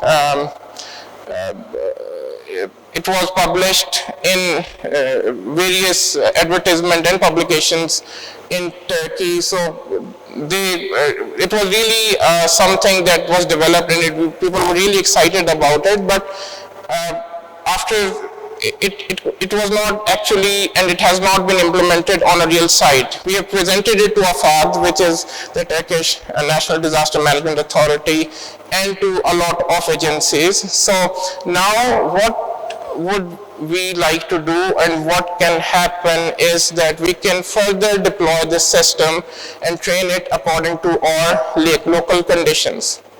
Now here I would like to plug in from my academic side. We are all a community, and we are a small community. Most of people here, we know each other, and we have some of them who work with each other. The NAST and the School of Civil and Environmental Engineering, under our dynamic leadership, is very open to collaboration with industry. We have a very strong base of 1,000 plus students, and you may not believe me, but day before yesterday, I had a video conference with the professor from University of British Columbia, who was actually asking me that I want to collaborate with you guys.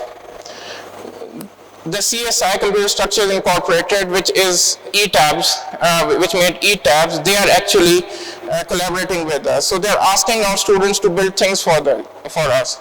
So sir, all the industry, madam, if you have any idea, if you think that there's something that can be developed, needs research, please come to us. We have a big body of students, and they can develop anything that you you can even think of, because artificial intelligence has stopped all the possibilities, and we are not very much looking at, like, of course, I'm saying this without the permission of my principal and dean, but he's also my teacher.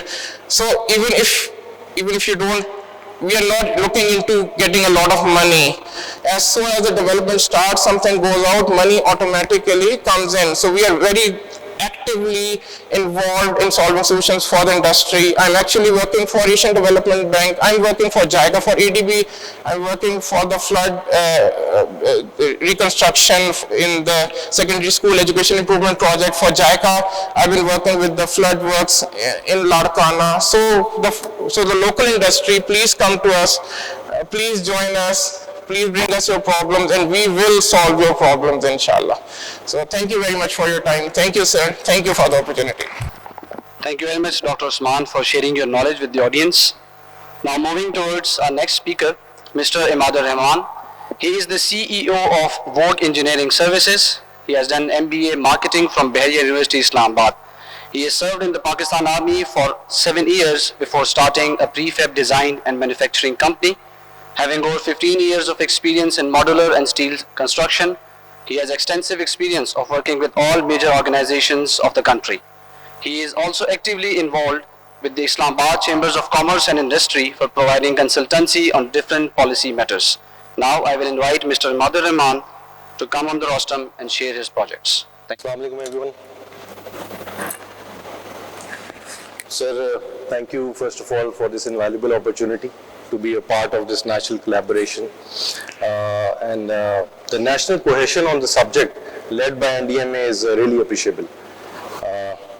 Moving on, just a little introduction of the company. We are basically into designing and manufacturing of pre-engineered buildings, prefab structures, portable cabins, as well as tunnel construction works and civil infrastructure works since 2009.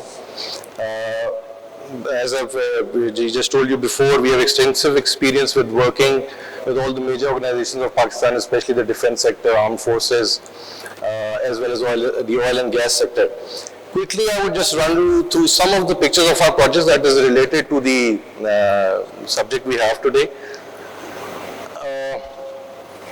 Been working with FWO for quite a while now, जी. उनके पूरे prefab camps हम लोग establish करते हैं. With all the infrastructure development works as well. ये उनके interiors हैं, residences हैं. Then settled areas में, Islamabad में, बड़े शहरों में, we are also engaged in manufacturing of prefab and also hybrid structures. Double-story prefab structures, glass buildings. This is also another pre-engineered building, ji. Gyms हैं. Resort construction आजकल बहुत ज़्यादा popular हुई है prefab में, and I would come to that. Is also very healthy for जो हमारे disaster resilient हम लोग जो जिस पे discuss कर रहे हैं उसके लिए. Again SM barracks, large बड़े pre-engineered buildings. अभी हमने ACSD नौशेरा बनाई जी इसी steel structure में. Portable cabins पे आ जाते हैं. Again residential portable cabins, offices आपको पता है वो तो हमारे यहाँ बहुत ज़्यादा use होते हैं और बड़े इफेक्टिव है इस काम के लिए.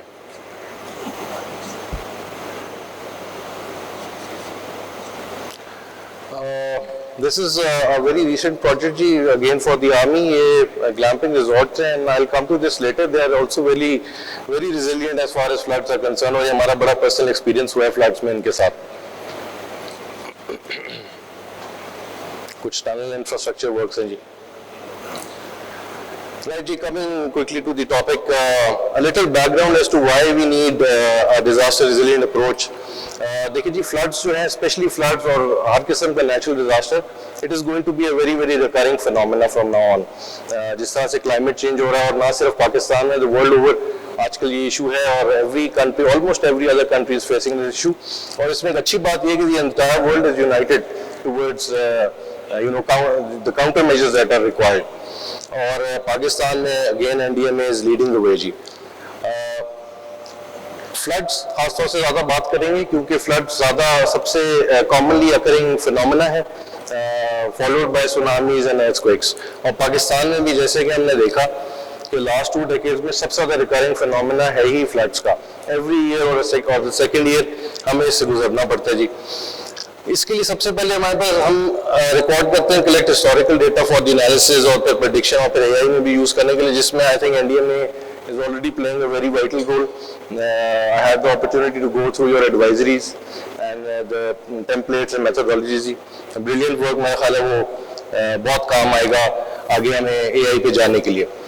Pakistan vulnerability to global climate change इस पे ऑलरेडी बात हो चुकी है. We are the 5th most vulnerable country और मजे की बात है कि एमिशंस हमारे सबसे कम है या काफ़ी कम है और सबसे ज़्यादा इफेक्ट हम लोग हो रहे हैं जी. अच्छा, इसके लिए पाकिस्तान में बहुत सारी ऑर्गेनाइजेशंस अपना पार्ट प्ले कर रही हैं जी. एनडीएमए के अलावा पीडीएमएस हैं, फिर इंस्टीट्यूट ऑफ स्ट्रेटेजिक स्टडीज़ है, आईओएम है यूएन का, और बहुत सारे प्लेटफॉर्म्स हैं जो कि इस पे काम कर रहे हैं. और अगेन हम, जैसे मैंने पहले कहा कि एनडीएमए इन सबको लीड कर रहा है और एक नेशनल कोहेजन जिसकी वजह से आ रहा है. I think it's going to bring fruitful results इंशाल्लाह. मूविंग ऑन जी, फ्लड्स के लिए या किसी भी नेचुरल डिजास्टर के लिए प्रोएक्टिव रिएक्टिव अप्रोच की हम बात करते हैं या मिटिगेशन टू रिस्पांस की बात करते हैं. These are both very intertwined concepts और इसके अलावा both are dependent upon each other. इसलिए I am going to discuss it in 2 parts जी. पहला है what the world is doing about it और secondly what we should be doing about it. So देखते जी दुनिया में इसके लिए क्या हो रहा है. सबसे पहली चीज जो हो रही है जी, स्पंज सिटीज बन रही है पूरी दुनिया में. और अच्छा, ये इसमें मैंने जो चीजें शॉर्टलिस्ट की हैं वो की हैं जी जो कि बड़ी इजीली डुएबल है हमारे लोकल सिनेरियो में भी. कुछ चीजें हो रही हैं, कुछ चीजें करने की जरूरत है. खास तौर से water conservation. This sponge cities, this concept is all about water conservation. और वाटर कंजर्वेशन अनफॉर्चुनेटली हमारे मुल्क में बिल्कुल इस पर ध्यान नहीं दिया जा रहा, जबकि एक्यूट वाटर शॉर्टेज है जी. Water scarcity is at an alarming level. और इसके अलावा कुछ फैक्ट्स एंड फिगर्स मैं आपसे वाटर शॉर्टेज के शेयर करूंगा, because personally it's very close to my heart this subject और इसके लिए हम एक काम भी कर रहे हैं. इंशाल्लाह मैं भी आपको बताऊंगा. कंक्रीट जंगल्स हमने क्रिएट किए हुए जी सोसाइटीज के फॉर्म में, और जिसमें हम लोग, मैं आप लोगों की बल्कि वेबसाइट पे भी देख रहा था कि परमिएबल पेवमेंट्स के ऊपर बड़ा जोर है, लेकिन अभी तक किसी भी सोसाइटी या किसी भी कंस्ट्रक्शन एरिना में हमने भी इसको इंक्लूड नहीं किया. वाटर वेस्टेज हमारी बहुत ज़्यादा है. मैंने लोगों को बारिश में गाड़ी धोते हुए भी देखा है और पाइप चल रहा है, पानी चल रहा है और मतलब इट्स एक्चुअली अलार्मिंग और it's very sad. We need to look at it. तो स्पंज सिटी में बेसिकली यही है कि जी वाटर कंजर्वेशन है थ्रू वेरियस सोर्सेज और पानी सीप करना चाहिए आपके ग्राउंड में ताकि आपका ग्राउंड लेवल का वाटर अपने लेवल पे रहे. Floating houses, Dutch floating houses बड़े फेमस हैं जी और इसी कॉन्सेप्ट के ऊपर फ्लोटिंग सिटीज बन रही हैं पूरी दुबई में और ऑस्ट्रेलिया में.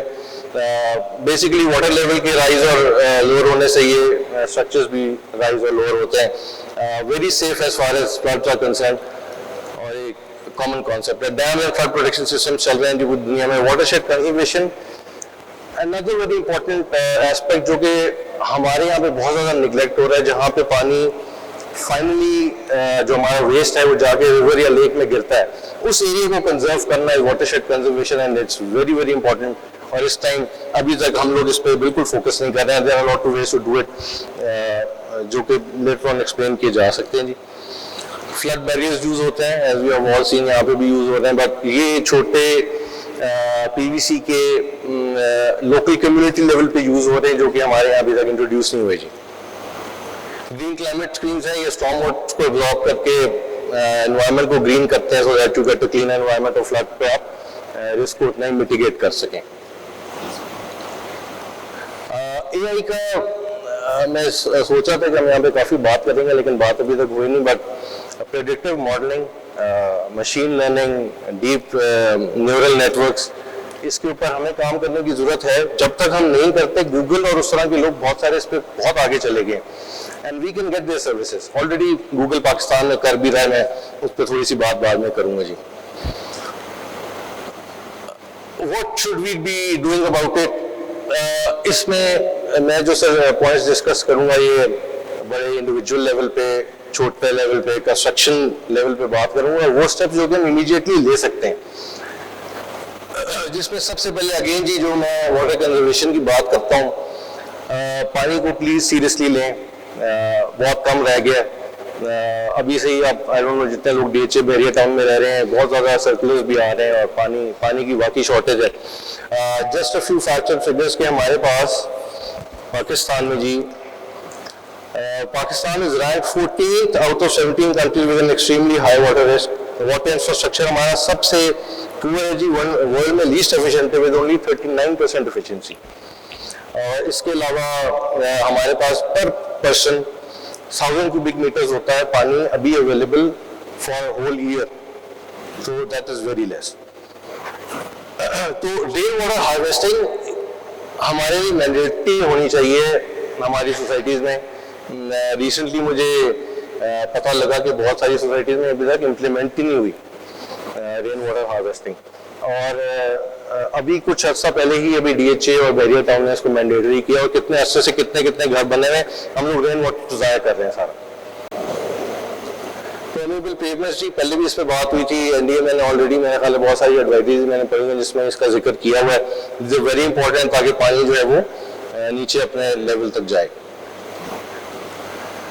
Reduction of concrete footprint I don't know how far that is possible क्योंकि हमारे यहाँ construction industry is probably the only industry जिस पे मुल्क चल रहा है.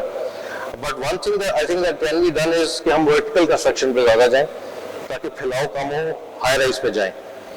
मे भी उसको किसी तरह प्रमोट किया जा सकता है.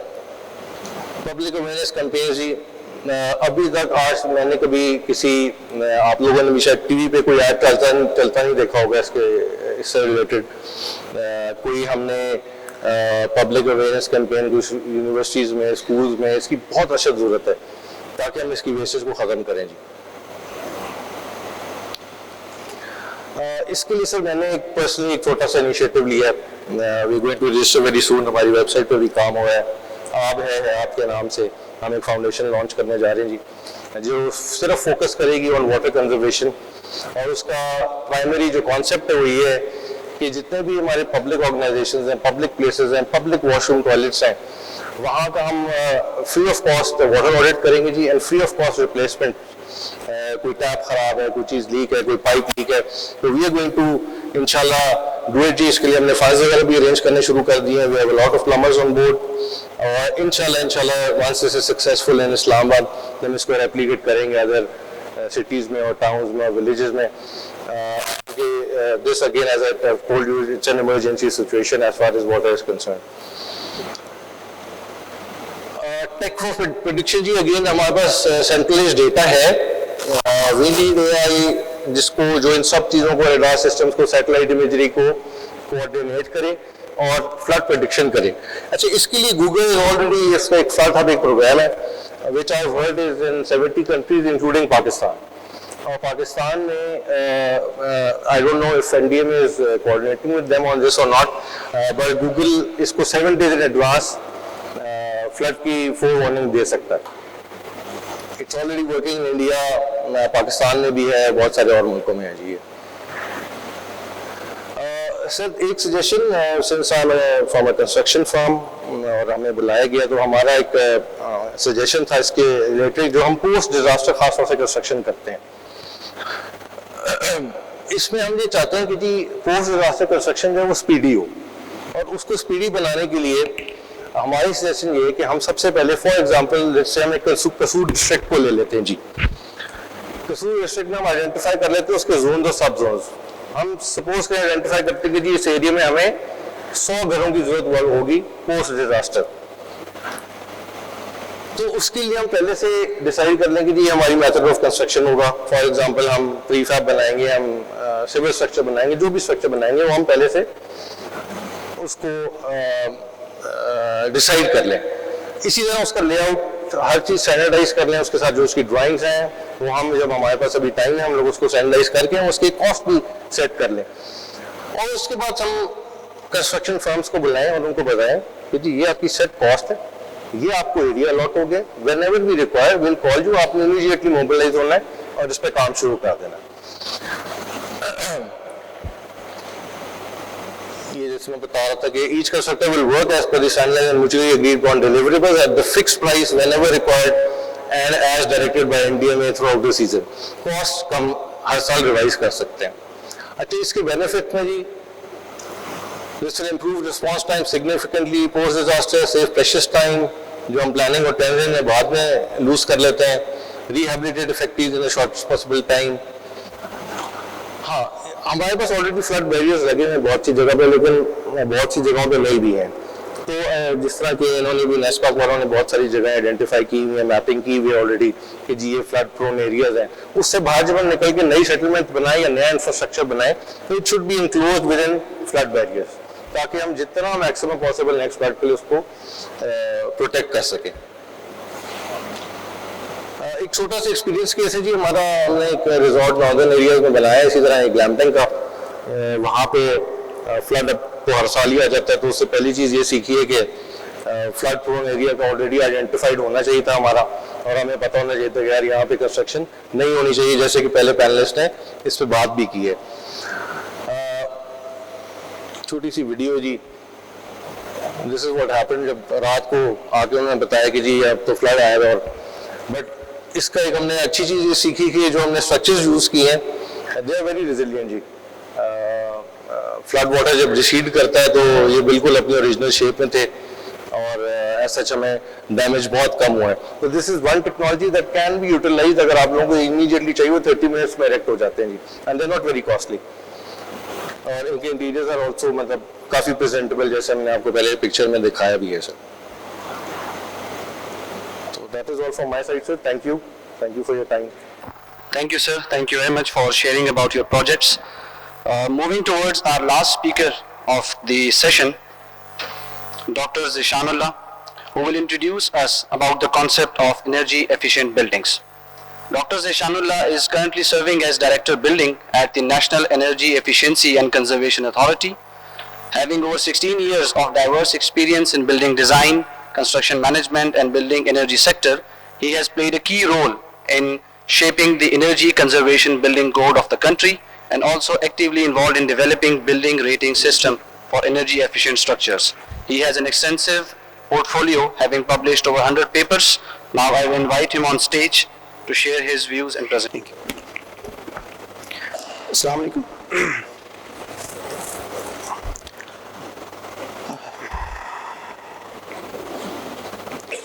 So this is a brief introduction of my presentation.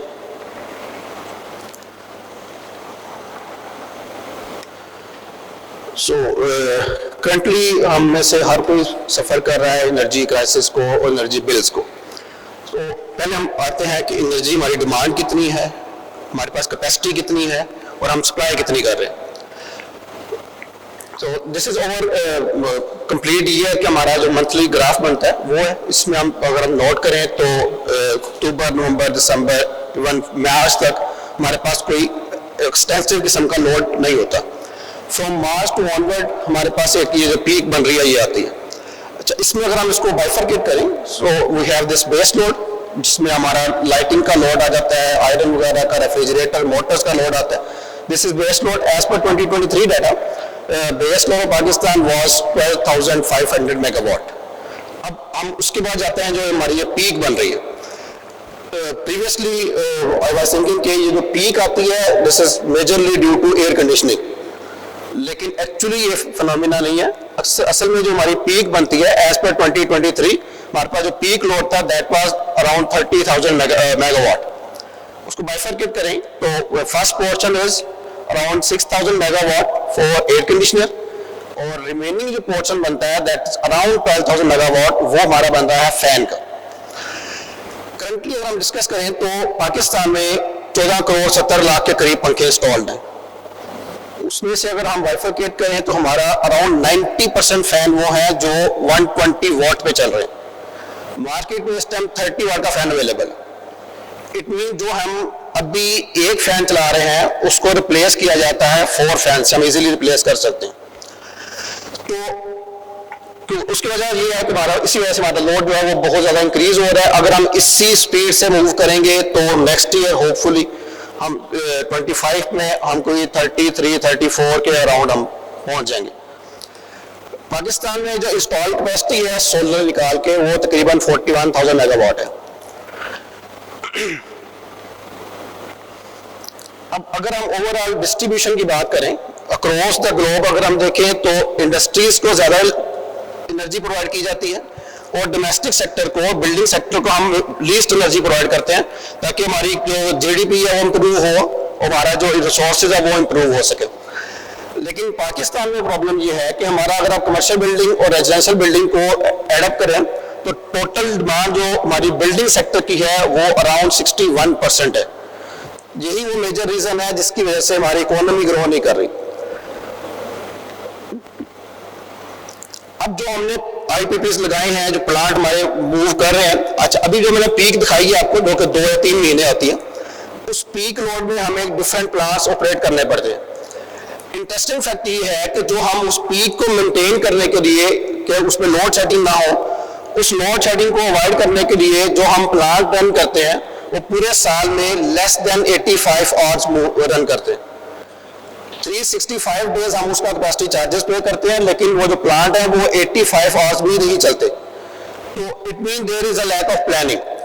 जो प्लांट लगे हैं 41,000 मेगावाट कैपेसिटी के, हमारे पास इतनी डिमांड नहीं थी, वो प्लांट इंस्टॉल हो गए, अब वो प्लांट चल नहीं रहे, लेकिन एनुअली हमें उसकी कैपेसिटी चार्जेस पे करने पड़ते हैं। अगर हम ओवरऑल इसका डिस्ट्रीब्यूशन देखें तो ये नीचे वाली कर्व जो है ये है समर की कर्व, सॉरी विंटर की, और ऊपर वाली कर्व है समर की। विंटर में हम 2011 से लेके 2023 तक कोई मेजर चेंज नहीं आया। ऑलमोस्ट हम 25 टेरावाट आवर से स्टार्ट हुए थे, 30 पे एंड हो गया। अगर हम समर की बात करें तो 65 टेरावाट आवर हमारा लोड था 2011 में, और 2023 में 2022 में हम 100 क्रॉस कर गए। तो इट मीन हमारा जो मेजर चंक है, जो अभी मैंने प्रूव किया कि 61% लोड है वो हमारा बिल्डिंग है। तो it mean there is a mistake in building. Pakistan में बिल्डिंग बाय लॉ जो डेवलप हुए थे CDA के 1960 में, उस टाइम एयर कंडीशनर का और ऑलमोस्ट फैन का भी कोई मेजर कॉन्सेप्ट नहीं था। वही बिल्डिंग बाय लॉज हम आगे रेप्लिकेट करते गए। 2001-2 में एयर कंडीशनर आए तो हमने बिल्डिंग बाय लॉज को रिवाइज नहीं किया, हमने उन्हीं बिल्डिंग्स के अंदर AC फिट कर दिए। अब हम ये क्लेम कर रहे हैं कि एज पर माई अंडरस्टैंडिंग जो हमारे करंट कंस्ट्रक्शन प्रैक्टिस है वो एयर कंडीशनर के लिए डिजाइन ही नहीं है, और हम उसमें फोर्सफुली एयर कंडीशनर लगा रहे हैं। अगर मैडम स्माइल कर रही है इसका मतलब मैडम मुझसे एग्री कर रही है। अब ये मैंने खुद एक्सपेरिमेंट किया, एक रूम उसके अंदर मैंने 26 डिग्री टेम्परेचर मेंटेन किया, वो हर तरफ से लॉक्ड है, विंडोज बंद है, कर्टेन लगे हुए हैं, डोर्स बंद है, सब कुछ क्लोज है, और जब मैं उसको नोट करता हूं तो after 1.54 minute 1 degree temperature rise कर जाता है। मुझे समझ नहीं आई ये 1 डिग्री टेम्परेचर राइज कहां से हुआ, जो मेरी कूलिंग एनर्जी थी 1 डिग्री कहां चली गई। सारे विंडोज बंद पड़ी है, डोर्स बंद पड़े हैं, कोई मूवमेंट नहीं हो रही, 26 पे AC ट्रिप हुआ है, तो ये 2 मिनट से पहले ये कहां चलेगी energy. Number second, after 6.5 minute इतनी ज्यादा सफोकेशन होगी कि मेरे कमरे में बैठना मुश्किल हो गया, तो मुझे डोर ओपन करना पड़ा। तो इट मीन हम क्या कर रहे हैं, हम जो करंट प्रैक्टिस है, जो करंट बिल्डिंग बाय लॉज है, वो समझे कि एक सीव है और हम चाह रहे हैं कि उसमें पानी सेव हो जाए, उसमें तो नहीं पानी सेव होगा। यही वो प्रॉब्लम है कि हम ईंटें ठंडी कर रहे हैं, और ईंटें ठंडी होने के बाद क्या होता है, वही ईंट हमारी जो अंदर वाली हीट एनर्जी है, कूलिंग एनर्जी है, उसको बायोडेसिमेट कर देती है। प्रॉब्लम क्या है इंसुलेशन का, हमने ना बिल्डिंग एनवेलप को डिजाइन किया, ना हमने बिल्डिंग की सर्विसेज को डिजाइन किया, ना हमने बिल्डिंग को इंसुलेट किया। पैसिव डिजाइन तो लेटेस्ट स्टेज में आता है, वो तो हमें बाद में सोचना था। तो एक्चुअली जो हमारे बिल्डिंग बाय लॉज है वो इस पर फोकस ही नहीं कर रहे कि हमने इनको चेंज भी करना है।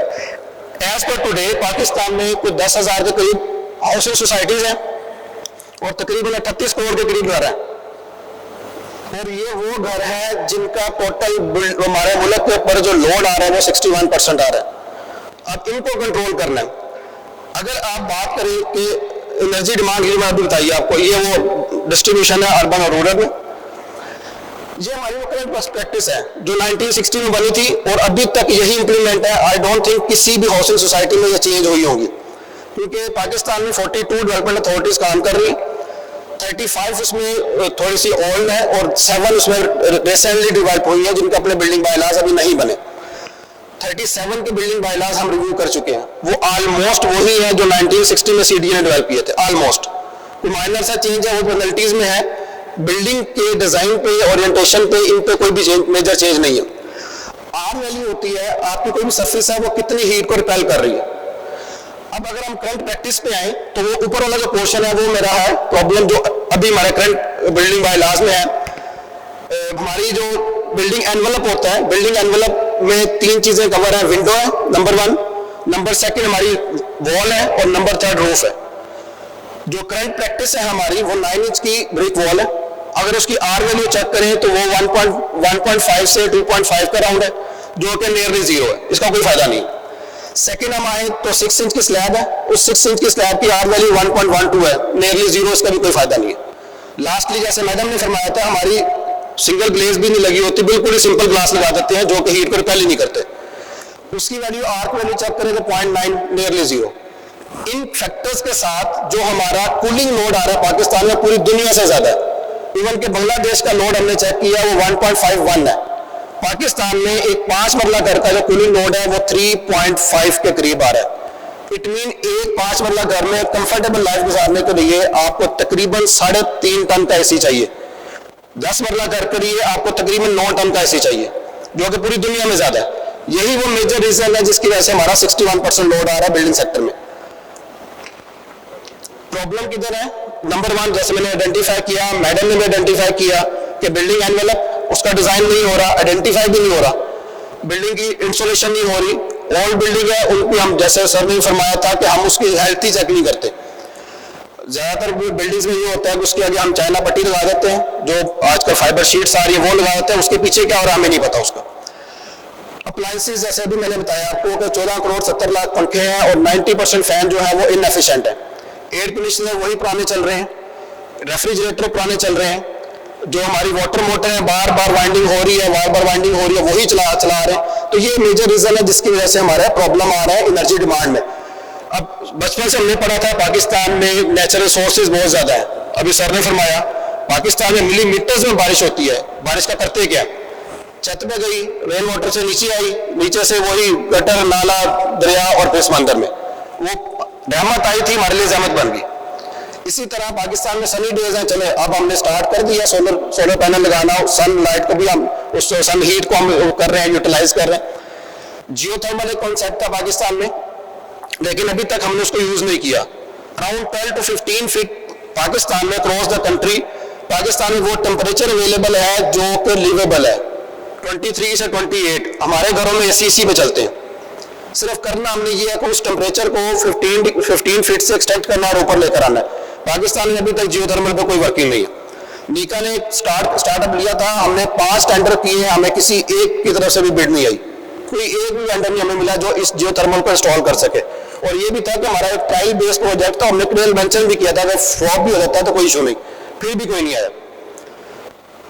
तो ये मैंने एक समरी बनाई है जो कि पूरे पाकिस्तान के बिल्डिंग बाय लॉज है, जिसमें हम सिर्फ ये तो बता देते हैं कि 5 मरला घर में फ्रंट से सेटबैक कितना छोड़ना है, बैक से कितना छोड़ना है, बस उसके बाद नहीं बताते हम कि उसके बाद करना क्या है, आपकी कंस्ट्रक्शन किस तरह होगी, बिल्डिंग एनवेलप किस तरह डिजाइन होगा, आपने इंस्टॉलेशन किस तरह करनी, ये नहीं हम बता रहे। हम सिर्फ ये बता रहे हैं कि एक प्लॉट आपके पास है उसको मजीद छोटा कैसे किया जा सकता है। अब मैडम आर्किटेक्ट है, मैडम को आइडिया है माशाल्लाह। जो हम सेटबैक छोड़ते हैं इसका पर्पस क्या होता है? इसका पर्पस होता है कि नेचुरल एयर फ्लो होगी, आपका जो बिल्डिंग है वो पैसिव डिजाइन बनेगा, नेचुरल हीटिंग कूलिंग होगी। लेकिन हम क्या कर रहे हैं, हम सिर्फ सेटबैक छोड़ रहे हैं, विंडोज बनती हैं, उसके आगे मोटे कर्टन लग जाते हैं, ना सनलाइट आती है ना वेंटिलेशन होती है, तो वो विंडो का भी कॉन्सेप्ट खराब हो गया और सेटबैक का कॉन्सेप्ट भी जो था वो भी खराब हो गया। सोल्यूशन क्या है? जैसे अभी सर ने फरमाया कि हाई राइज कंस्ट्रक्शन होनी चाहिए, हम भी एग्री करते हैं। जब आप हाई राइज कंस्ट्रक्शन पे जाएंगे तो आपका हॉरिजॉन्टल स्प्रेड खत्म हो जाएगा, आपकी एग्रीकल्चरल लैंड सेव होगी, ठीक है, और आपका फुटप्रिंट भी कम हो जाएगा। तो नंबर 1 आप वर्टिकल डेवलपमेंट पे जाएं। नंबर 2 सिटीज के साइज को लिमिट करें। ये ना हो कि एक सिटी बना है उसको जहां से मर्जी खींच ले, कोई मसला नहीं। सिटीज के साइज को लिमिट करें, small city, medium city, large city. Building orientation से आप अप टू 10% एनर्जी सेव कर सकते हैं। बिल्डिंग की प्रॉपर ओरिएंटेशन हो।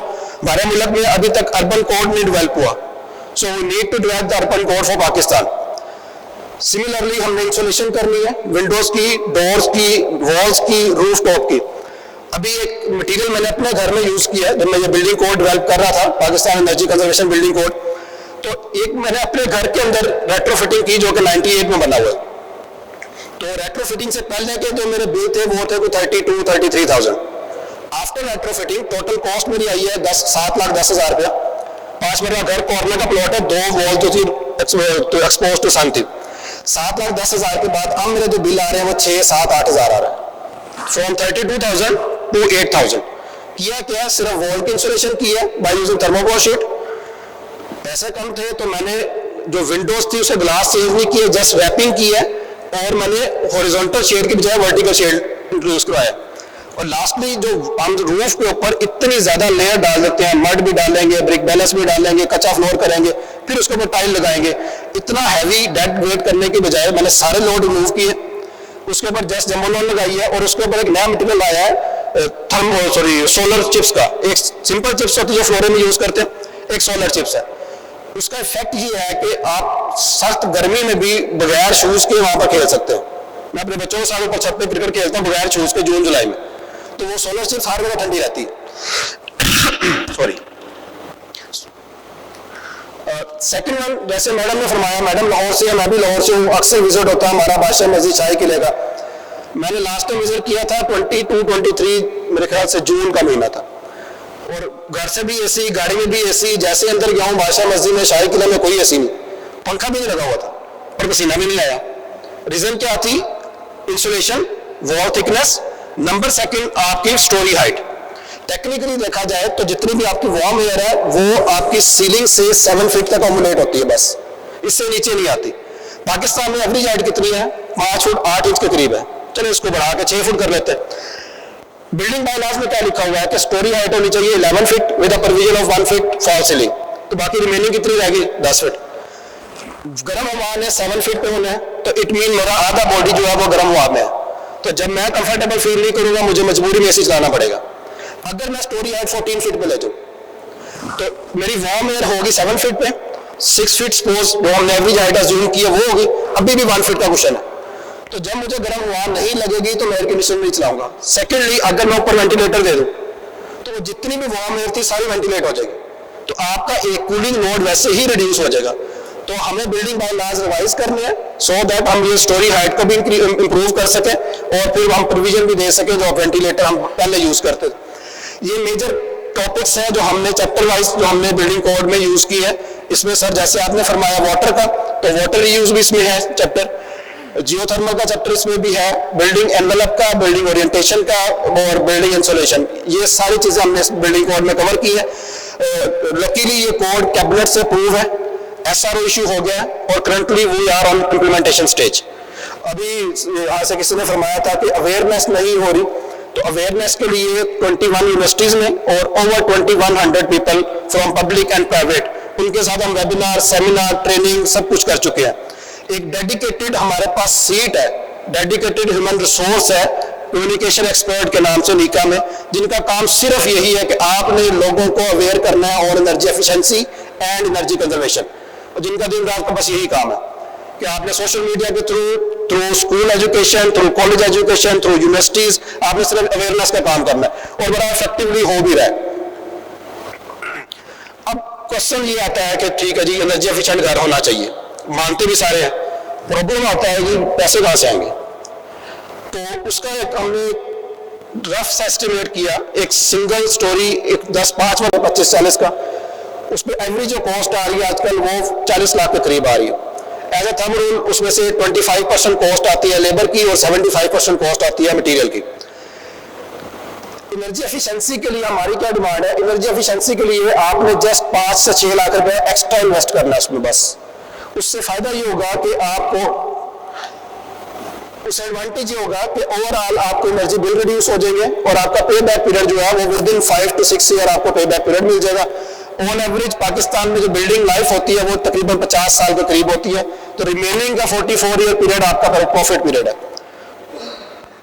ये कुछ हमने घरों के मॉडल किए, ये वो घर है जो एग्जिस्ट कर रहे हैं, उनके लेआउट प्लान लिए, उनके बिल पे मॉडलिंग की, एनर्जी एनालिसिस किए, तो ऑन एवरेज पाकिस्तान में जो 5 मरला घर है वो ईयरली बेस पे अराउंड 4500 यूनिट कंज्यूम करता है और उसका जो बिल आता है वो 3 लाख के करीब बिल है जो 1 साल में वो पे करना होता है। उसके बाद हमने इसको रेट्रोफिट किया, रेट्रोफिट करने के बाद अब उसकी जो कॉस्ट है वो आपके सामने मैंने डिस्प्ले की हुई है, तो टोटल कॉस्ट 7.5 लाख के करीब 5 मरले घर को आप रेट्रोफिट कर सकते हैं और आपकी एनर्जी डिमांड है वो रिड्यूस हो जाएगी बहुत हद तक।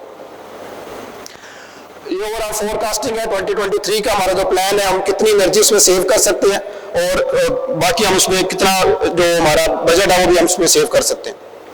ये डिफरेंट मॉडलिंग है जो हमने की है 5 मरला घर के लिए आपका कितना एनर्जी डिमांड है, और अगर आप उसको एनर्जी एफिशिएंसी पे कन्वर्ट करते हैं तो आपके कितने बिल सेव हो सकते हैं। सिमिलरली फॉर 10 मरला ये वो डिफरेंट लेयर्स हैं जो हम आपसे रिक्वायर कर रहे हैं इन एनर्जी कंजर्वेशन बिल्डिंग कोड के। वॉल के लिए मिनिमम आर वैल्यू 13.5 होगी, रूफ के लिए मिनिमम आर वैल्यू 20 प्लस में होगी, और विंडोज के लिए मिनिमम आर वैल्यू आपकी 5.9 से ज्यादा होनी चाहिए, जो कि डबल ग्लेज विंडो आपको इजीली प्रोवाइड कर देती है। अगर जो मैंने पहले आपको चीजें दिखाई है, अगर आप ये वाली चीजें अडॉप्ट करते हैं तो आफ्टर दिस आपकी जो यूनिट की डिमांड है वो जो कि रिड्यूस हो जाती है। जो लेफ्ट वाली फिगर है इसमें आप देखें ये कन्वेंशनल बिल्डिंग है जिसमें मई के मंथ में जो बिल आ रहा है आपका वो 732 यूनिट के करीब आ रहा है, लेकिन उसी बिल को रेट्रोफिटिंग से रिड्यूस किया गया 358 पे, तो ऑलमोस्ट 50-60% एनर्जी आप इजीली सेव कर रहे हैं। ये उसकी डिफरेंट कॉस्ट है। अगर आप रूफ की इंसुलेशन करते हैं तो उसकी कॉस्ट 1,40,000 के करीब है, डबल ग्लेज विंडो इंस्टॉल करते हैं तो 3 लाख के करीब है, और अगर आप वॉल की इंसुलेशन करते हैं तो आप तकरीबन वो भी 3 लाख के करीब आप उससे अचीव कर सकते हैं।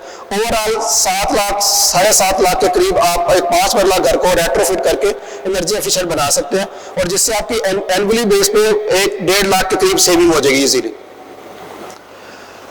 अगर आप एनर्जी कंजर्वेशन बिल्डिंग कोड को अडॉप्ट करते हैं, आपकी बिल्डिंग एनर्जी एफिशिएंट होती है, उस केस में क्या होगा, राइट वाली वैल्यूज है जो एग्जिस्टिंग में है, लेफ्ट वाली वैल्यूज है जो बिल्डिंग कोड में हम डिमांड कर रहे हैं आपसे कि वॉल के लिए वैल्यू 30 प्लस हो, 13 प्लस, रूफ के लिए 20 प्लस और विंडोज के लिए 5 प्लस में। तो इन दैट केस अगर आप एनर्जी एफिशिएंट घर बनाते हैं तो आपका कूलिंग लोड जो है वो 3.5 5 मरला घर के लिए cooling load will be reduce to 1.31। अब हम कंपेरेबल है पूरी दुनिया के, और ऑन एवरेज होना भी इतना चाहिए। 5 मरला घर में 1.5 टन का ऐसी बहुत है, अगर हमारा वो एनर्जी लोड हमारा जो वो नहीं डेसिपेट नहीं हो रहा। सिमिलरली 10 मरला के लिए 4.5, एक कनाल के लिए 5 टन के करीब, और 2 कनाल के लिए अराउंड 6 टन। तो ये हमारा कंपेरेबल है। तो हमारा एनर्जी एफिशिएंसी जो है वो परसेंटेज हम अचीव कर सकते हैं 60 में, around 60 by using this energy conservation building code. Geothermal का मैं इसमें डिटेल में नहीं जाता, मैंने थोड़ा सा एक्सप्लेन कर दिया। 12 to 15 फीट में हमारे वही टेम्परेचर अवेलेबल है जो हम एक्सट्रैक्ट कर सकते हैं इजीली ऊपर, लेकिन अनफॉर्चुनेटली इसमें हम किसी किस्म की कोई वर्किंग नहीं हो रही इसमें। अब नीका ने 2 काम किए, number 1 energy conservation building code जो कैबिनेट से अप्रूव है, नंबर 2 बिल्डिंग्स में टोटल 5 अप्लायंसेस इंस्टॉल होती है। Number 1 light, fan, air conditioner, refrigerator और वाटर मोटर, इनके minimum energy performance standards develop हो गए, जिससे अगर उस मिनिमम एनर्जी परफॉर्मेंस स्टैंडर्ड से ज्यादा कोई अप्लायंस एनर्जी कंज्यूम करेगी तो हम उसको बैन कर देंगे। अभी तक हम बल्ब बैन कर चुके हैं। नंबर 2 इनएफिशिएंट फैन बैन कर चुके हैं। नेक्स्ट स्टेज में कैबिनेट से अप्रूवल के बाद हम एसी और रेफ्रिजरेटर बैन करेंगे, और फाइनल स्टेज में वाटर मोटर बैन करेंगे, ताकि पाकिस्तान में सारी अप्लायंसेस जो हो आपको एनर्जी एफिशिएंट मिले। सिमिलरली आप पहले ये होता था कि आप मार्केट में जाएंगे तो जो वेंडर आपको देगा आपने वही चीजें खरीदनी है। अब नीका ने एक स्टार लेबलिंग स्टार्ट की है कि आपकी इन 5 अप्लायंसेस पे लेबल लगा होगा from 1 star to 5 star. More star mean more efficient. तो अब आप मार्केट में ये नहीं कहेंगे कि मुझे फैन दे दें, अब आप मार्केट में जाके ये डिमांड करेंगे मुझे 5 star, 4 star, 3 star, 2 star fan provide करें, तो वो आपको उसके अकॉर्डिंग फैन प्रोवाइड करेगा, और उसका काउंटर चेक भी है। आप बार कोड स्कैन करें, आपको नीका की वेबसाइट पे ले आएंगे। तो अगर जो स्पेसिफिकेशन आपको वेंडर बता रहा है वो और हमारी वेबसाइट की स्पेसिफिकेशन मैच कर रही है तो इट मीन प्रोडक्ट रियल है, अदरवाइज आप कंप्लेन भी कर सकते हैं, हम वो उनको बैन भी कर सकते हैं। अब नीका ने अभी मैं जैसे एक्सप्लेन किया 14 करोड़ 70 लाख पंखे हैं, तो पीएम ऑफिस से हमारा ये प्लान अप्रूव हो चुका है फैन रिप्लेसमेंट का। हम पाकिस्तान के जितने भी फैन हैं उनको एनर्जी एफिशिएंट फैन से रिप्लेस कर रहे हैं। ये ओवरऑल 10 ईयर का प्लान है। फर्स्ट ईयर में हम अराउंड 8.8 मिलियन फैन रिप्लेस करेंगे, और इसी तरह हम इसको इंक्रीज करते जाएंगे। इसमें सिर्फ आपने करना ये है कि अगर आपकी बिल हिस्ट्री प्रॉपर है और आपका आईडी कार्ड नंबर वो भी प्रॉपर है, तो आप एप्लीकेशन पे जाएं और वहां पर रजिस्टर करें, अपने घर के फैन बताएं कि कितने फैन आपके घर में लगे हुए, और हमने एक शॉर्ट लिस्ट किया हुआ है। टॉप पे तैमूर फैन है, उसके बाद लाहौर फैन है, इस तरह जीएफसी फैन हमने उसको शॉर्ट लिस्ट किया हुआ, रैंकिंग की हुई है। जो भी फैन आपकी मर्जी से आप सिलेक्ट कर सकते हैं उसको। सपोज आपने हाई क्वालिटी का फैन यूज करना है, आप उसको सिलेक्ट कर लें, आप मीडियम क्वालिटी का फैन भी सिलेक्ट कर सकते हैं। होगा ये कि वंस आपकी वैल्यूएशन होगी, अगर आपका क्राइटेरिया फुलफिल कर रहे हैं तो आपके घर में गवर्नमेंट ऑफिसर आएंगे, और जो कंपनी आपने सिलेक्ट की उनकी टीम आएगी, आपके घर से पंखे उतारेंगे, उनको पंक्चर करेंगे आपके सामने ताकि वो दोबारा रीयूज ना हो, और नए फैन जो एनर्जी एफिशिएंट फैन है आपके घर में इंस्टॉल कर देंगे। जो आपका पेबैक जो हमने रिटर्न करना है ये मनी, जारी बात है जो आपका एनर्जी एफिशिएंट फैन है वो 9,000 से 11,000 है, जो हम फैन आपसे लेंगे वो तकरीबन 1,500 से 2,000 के करीब आपसे फैन परचेज कर रहे हैं, तो माइनस करके जो आपकी वैल्यू बनेगी वो तकरीबन 9,000 के करीब बन रही है, जो आपने पे बैक करना है गवर्नमेंट को। वो आपके सर्दियों के बिल में लग कर आएगा। पीरियड आपने डिसाइड करना है from 6 month to 36 month. Suppose मैं कहता हूँ 36 मंथ में मुझे प्लान बना दे, तो वो उसके अकॉर्डिंग आपका प्लान बन के आ जाएगा, और सर्दियों के बिल में वो बिल लग कर आएगा, आप पे करेंगे बिल के अकॉर्डिंग, हम वहां से पैसे वापस ले लेंगे। तो ये हमारा फैन रिप्लेसमेंट का ओवरऑल प्लान है जो कि अप्रूव हो चुका है। Hopefully next couple of week में हम इसकी लॉन्चिंग भी कर देंगे। ये आपको इसलिए मैं दिखा रहा हूँ कि स्टेप बाय स्टेप के आपको आइडिया हो, इन केस अगर आप इसमें एनरोल होना चाहते हैं तो आप इसमें एनरोल हो सकते हैं। इसके बाद नेक्स्ट स्टेज पे हमने आना है गैस गीजर पे, उसकी रिप्लेसमेंट करेंगे। उसके नेक्स्ट स्टेज पे एयर कंडीशनर की, और फाइनल स्टेज पे हम आएंगे रेफ्रिजरेटर पे। और हमारा नीका के अंडर ही एक और एंटिटी है सेक्शन 42 के अंडर ECF के नाम से, वो ऑलरेडी लाइटिंग की रिप्लेसमेंट पे हम उस पर वर्किंग कर रहे हैं। तो लाइट और फैन ये करंट प्रैक्टिस हम कर रहे हैं। रेफ्रिजरेटर, गैस गीजर और जो एयर कंडीशनर है वो हम फ्यूचर में इंशाल्लाह हम प्लान करेंगे। सो ये ओवरऑल हमारे स्टेप हैं जिससे आप इस फैन रिप्लेसमेंट स्कीम में आप इनरोल्ड हो सकते हैं और अपने घर के जो फैन है उसको रिप्लेस कर सकते हैं। अगर आप एनर्जी एफिशिएंट घर बनाते हैं तो ये उसके हैं। तो बाकी हम एनर्जी मैनेजर ऑडिटर प्रोग्राम हमारा लॉन्च है जिससे हम डिफरेंट एनर्जी मैनेजर डेवलप कर रहे हैं। Thank you very much. Thank you very much.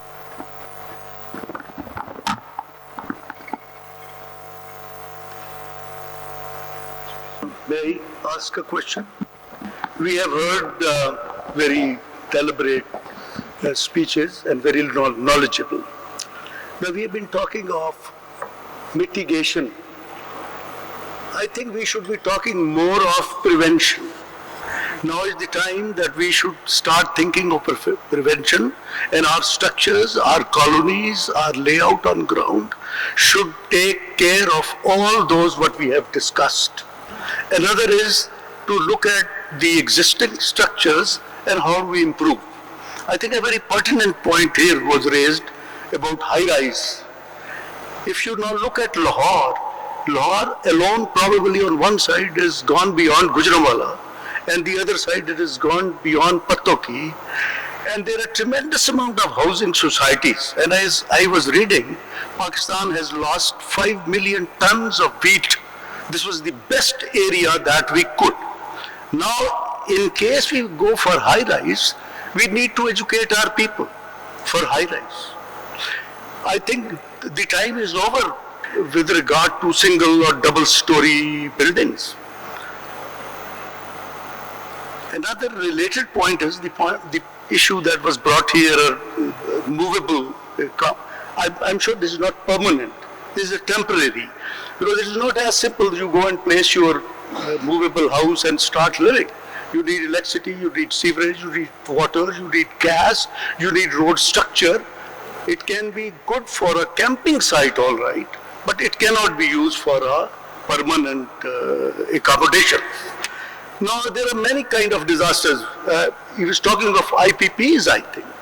No, IPPs is a big disaster. How much electricity are we producing? How much are we paying?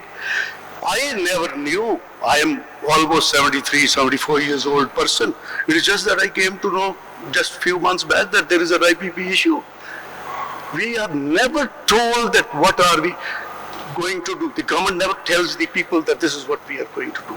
I think this is one of the biggest disaster that needs to be mitigated.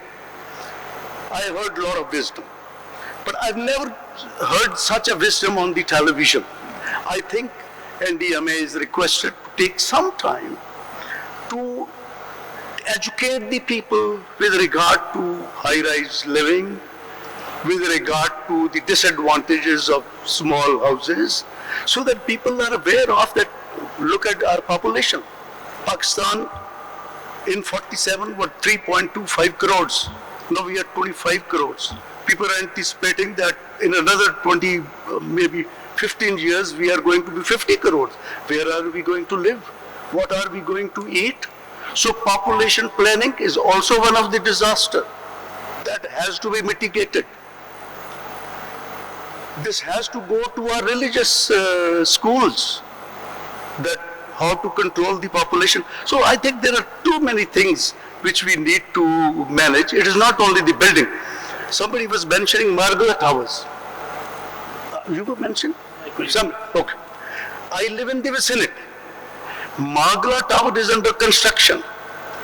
Now it is just left and abandoned for the last 5 years. The steel is in the air, it is getting rusty, the bondage is not going to be as good as the fresh steel. Who's going to look after that? Because once there is a movement, the upper portion is going to be weaker than the lower one. So who's going to look at? The disaster will, once it collapses, but who prevents this disaster? Thank you very much. Sir ये आपने जो high rise construction की बात की, एक number, second cities के size की, तो ये बिल्डिंग कोड में हमने सिटी के साइज जो है ना उसकी अप्रूवल ले ली है कैबिनेट डिवीजन से. अब पाकिस्तान में नेक्स्ट ईयर से इंशाल्लाह स्मॉल, मीडियम और लार्ज सिटी डिक्लेयर हो जाएगी. एक नंबर, सेकंड, बिल्डिंग कोड में ये प्रोविजन है कि आपका जो रेजिडेंशियल बिल्डिंग है वो मिनिमम 5 स्टोरी होगी और कमर्शियल बिल्डिंग जो है वो minimum 10 story with 2 story dedicated for parking basement में. तो इससे कम कंस्ट्रक्शन आप नहीं करेंगे, इससे ज्यादा कंस्ट्रक्शन होगी होपफुली. तो अब ये डिपेंड करता है कि जो हमारे स्ट्रक्चर के कोड हैं, जो पीसी इसका कस्टोडियन है, वो उनको रिवाइज करे अकॉर्डिंग टू दिस कोड और इसको हाई राइज कंस्ट्रक्शन में कैबिनेट से इसकी अप्रूवल है. Thank you very much. But for that, your small contractors, they also need to be educated. How the house is built. You call a contractor, you tell him he says कि इधर दीवार बना ले, इधर बना ले, उधर बरामदा रख ले, इधर छत. This is how we plan our houses. How to mitigate that? How to control that?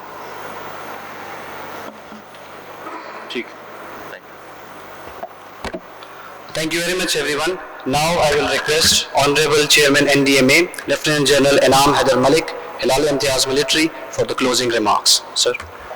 Sir, we are very honored to have what a knowledge of the subject which is very close to our Pakistan's disasters management. We were fortunate to have you around today for the single purpose of advising not only the user but also the planner, the architects, the developers, the financiers and the people who are going to be affected from these disasters. So if we go through our history of our 2-3 decades, can you put up the slides? I'll just try to. So I'll just take a couple of slides to show that we have been seeing all these disasters not only in Pakistan but around the world. And this year 2024 has been recorded as one of those years when most of the countries have recorded or broken their records of the last 3 decades. Whether it was disasters in Florida, United States, the hurricanes which swept the southern parts of Florida, they were worst in 30 years. The rains last week in Malaysia and ASEAN regions were worst in the kind like best 20 years I've never seen. The areas where UAE, Saudi Arabia, Riyadh, they suffered from those unprecedented rains and anomalies which were not recorded and never visualized. So thus the nations were not prepared for that. So the lessons from now today is that these disasters are appearing at a fast scale which is probably unmatchable with all type of responses, whether we are developing or a developed state. The scenarios that people are now developing are, some of them are shown on the screens. We are looking at something close to 2.5, 2.8 degree range by the end of this century, which is very alarming. So the bottom left probably 2.7. But today we were supposed to be around 1.5 degree by the end of the century, which unfortunately we will not be touching that and we will be exceeding more than that. So in Pakistan, when we see that these type of disasters have impacted and we know exactly what area or what region of Pakistan is impacted by a particular kind of disaster in a specific month of the year. Now this is our average calendar which is shown on the screen, and now Pakistan stands not only the 5th most vulnerable country because of our lack of resources and capacities and rules and regulations, but also because of our overpopulation, reduction in the lands which are available for not only the crops but as well as the cities. Some of our cities, you said that they are more populated than some of the countries of the world. Like for example, the continents that we are living in, probably Australia and Canada have probably lesser population than Karachi itself alone. So these are the areas that Pakistan is being subjected to, and so if you look at the bottom right, we are losing about $4 billion annually only because of our exposures to climate change and non-responsive accumulation of responses. This time, sir, we are looking at 3 to 4 times more worst anomalies which are going to be impacting Pakistan and as well as other regions of the world. Thus, at a national scale, we need to be more proactive. Proactive in the sense that we'll provide information, we'll get the database collected, and we'll find the answers to it. We have been set to all these anomalies that you've seen from our floods of 2010, 16, 18, 22, and thereafter we have seen the losses that we have registered. Probably they were not supported by the external finances. So after the floods of 22, this NUC was not there then, but then once we reached out to the governments of the world, probably nobody promised that much which we were expecting, and you all know that, sir. The reason that they said that now every country is pretty much on its own, so as to see that the response, whatever they have in their disasters, that must be indigenous, that must be locally driven, that must be user-friendly and as per the need or the user requirements. So in Pakistan's case, we are expected to see some of the disasters which are not yet talked of. For example, the coastal, or the global melting in the glaciers, North and South Pole, and then the rising sea level waters. The right bottom is a picture of probably Karachi, which is going to be threatened by 2031. The red areas are now anticipated that they will be going underwater. There will be more than that. So there are a number of island nations, there are a number of the capitals of the world which are going down, and people are seriously struggling to find a way to how to relocate. And as you have identified, there are people who are living dangerously close to the affected areas or the impacted areas, whether they are in the waterways or close to the coastal lines which are now marked, and they are going to be submerged or fully lost in a couple of years. So the practices that we follow, Pakistan probably is one of those countries which is now affected 14th most water stressed nation in the world, right from January 2025 as per the global reports. So on the slide you see that Indus recorded minus 24 degrees availability of ice this year. 3% melts more faster every year. So thus we are looking at a gross reduction of water supplies even for our dams when they will be completed by 2027-28. So there will be a big question to ask that either we are capable to sustain this much. So we have learned a lot from our losses through our seismic disasters, the infrastructure collapses which we have been talking about, but there are global examples. Taiwan suffered similar kind of 7.4 Richter scale. 95% of the building kept standing. They just tilted, but people walked out very safe and sound. So thus there are lessons to be played. Immediately after floods of 2022, sir, we had seen Turkey and Syria going into experiencing an earthquake. We went there and exactly the similar type of discussions took place with our Turkish counterparts, including the president himself.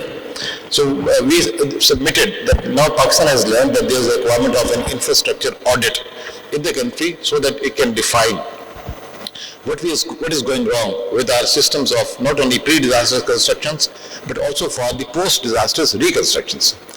Most of the reconstruction models which we saw after the floods of 2022, they were built on the materials or the designs which were not akin with the local requirements. People in Balochistan required different kind of, I would say, the reconstruction models than the people in the north of Pakistan. Now, sir, we are looking at some of the models that Pakistan is subjected to one of the worst heat impacted areas like Panjgur and Southern. For the last 3 years, we are the most hottest. The forest fires are emerging very high.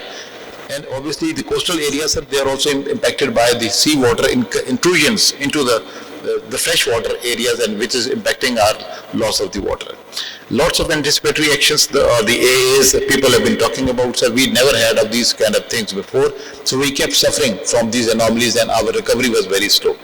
But then we thought that now is the time for us to be more proactive, learn from our lessons, learn from the global best practices, and then have an early warning capability like this, which can provide us some buffer or time to plan or response. So this is what we did. And now with lots of anticipatory actions, hopefully our recovery will be early, our damages will be reduced, and this also impacts into our infrastructure designs. We encourage people to go and become part of the national response. So what we did was that we created a think tank which is connecting Pakistan's universities with the global universities. We have asked them to go to the ground and ask from the people who are going to be impacted in the next disasters of the floods, that what kind of materials are available in those areas, what is the cultural choice. For example, if you provide a fabricated small unit to a person living in Gwadar or remote Balochistan, he is not used to that space. he would like to have a larger space where his livestock, feed, children, everybody would be in a confined boundary. So we have requested our infrastructure advisors, the industry which is represented here, the planners, the practitioners, and the people who are responsible for resource development. So together we are going to present you, or probably we can do it together, a collage of national, I would say, institutional knowledge, which can provide guidance to the people that how much they built before the disaster and how much is the retrofitting cost. At times people say that if anything which requires retrofitting, that means that has not been subjected to good quality insurance at the start. And definitely people, we need to get out of that. So today was the first of its kind exposure of this seminar. We'll keep doing advancing it to the next stage of maybe a local Pakistan's expo, where our industry, our academia, our practitioners, disaster managers would come in. So this is the hub of climate and digital global intelligence on climate change. Here, this NEOC was developed after the last floods, and it is housing about 270 satellite feeds from NASA, United States, China, Arabian partners. And now it is providing all type of information. It can predict. We go to the main screen. And on your right, on the rear side, these are the portals which are looking at the global inputs. And on your rear, if you can just turn it on in your seats and look, sir. So these are the, I would request you just please see these screens at your back, sir. These are the national common operating pictures, which is sum of like about 9,000 global layers and then about 125 national data sets. This is telling you that what is Pakistan looking like today. On your right side, this right and rear, this is Pakistan of after 6 months, next 6 months. This is going to be showing you what can happen to Pakistan from December to June. This is a 6 months projection of Pakistan's disasters. Not only Pakistan, it's a global template which can tell what's happening in our region, what could happen and develop. So like using the platforms on your further right, if you see, these are the portals which are providing the inputs on various national disasters around you. For example, this is one portal which is looking at the extents of our rivers, and then now they have been digitally using all types of technology from artificial intelligence, machine learning and other climate factors. They will tell you what are the extents of the medium, high and very high flood zones, so that the people in these areas need to have been alerted. They are being alerted through the provincial governments that are they living too dangerously close. At times in some of the rivers are also lived in or inhabited by our people, which are, I would say, repeatedly exposed. Like we'll also monitoring GLOF, that whenever we can predict about 4 to 5 months in advance that when would this GLOF, I would say, erupt, and then who all would be impacted. There are, I would say, landslide portals as well on this screen. The entire main strategic highways, Karakoram highways, Jaglod, Skardu, and other regional sectors have also been mapped. So they would tell you that what are the zones where people must avoid, or what are the areas where the response machinery can be relocated.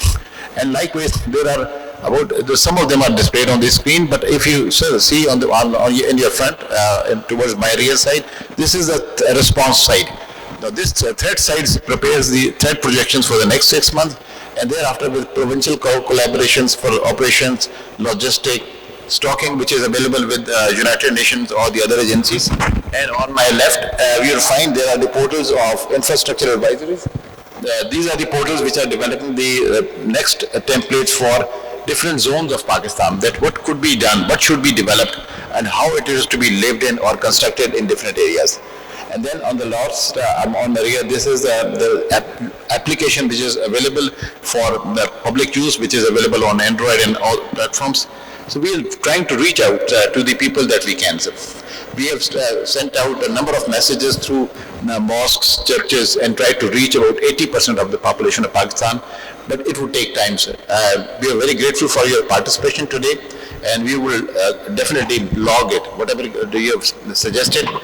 This is the start. We will keep in following up, and we will take individually subject as a subject of special study and take it further ahead.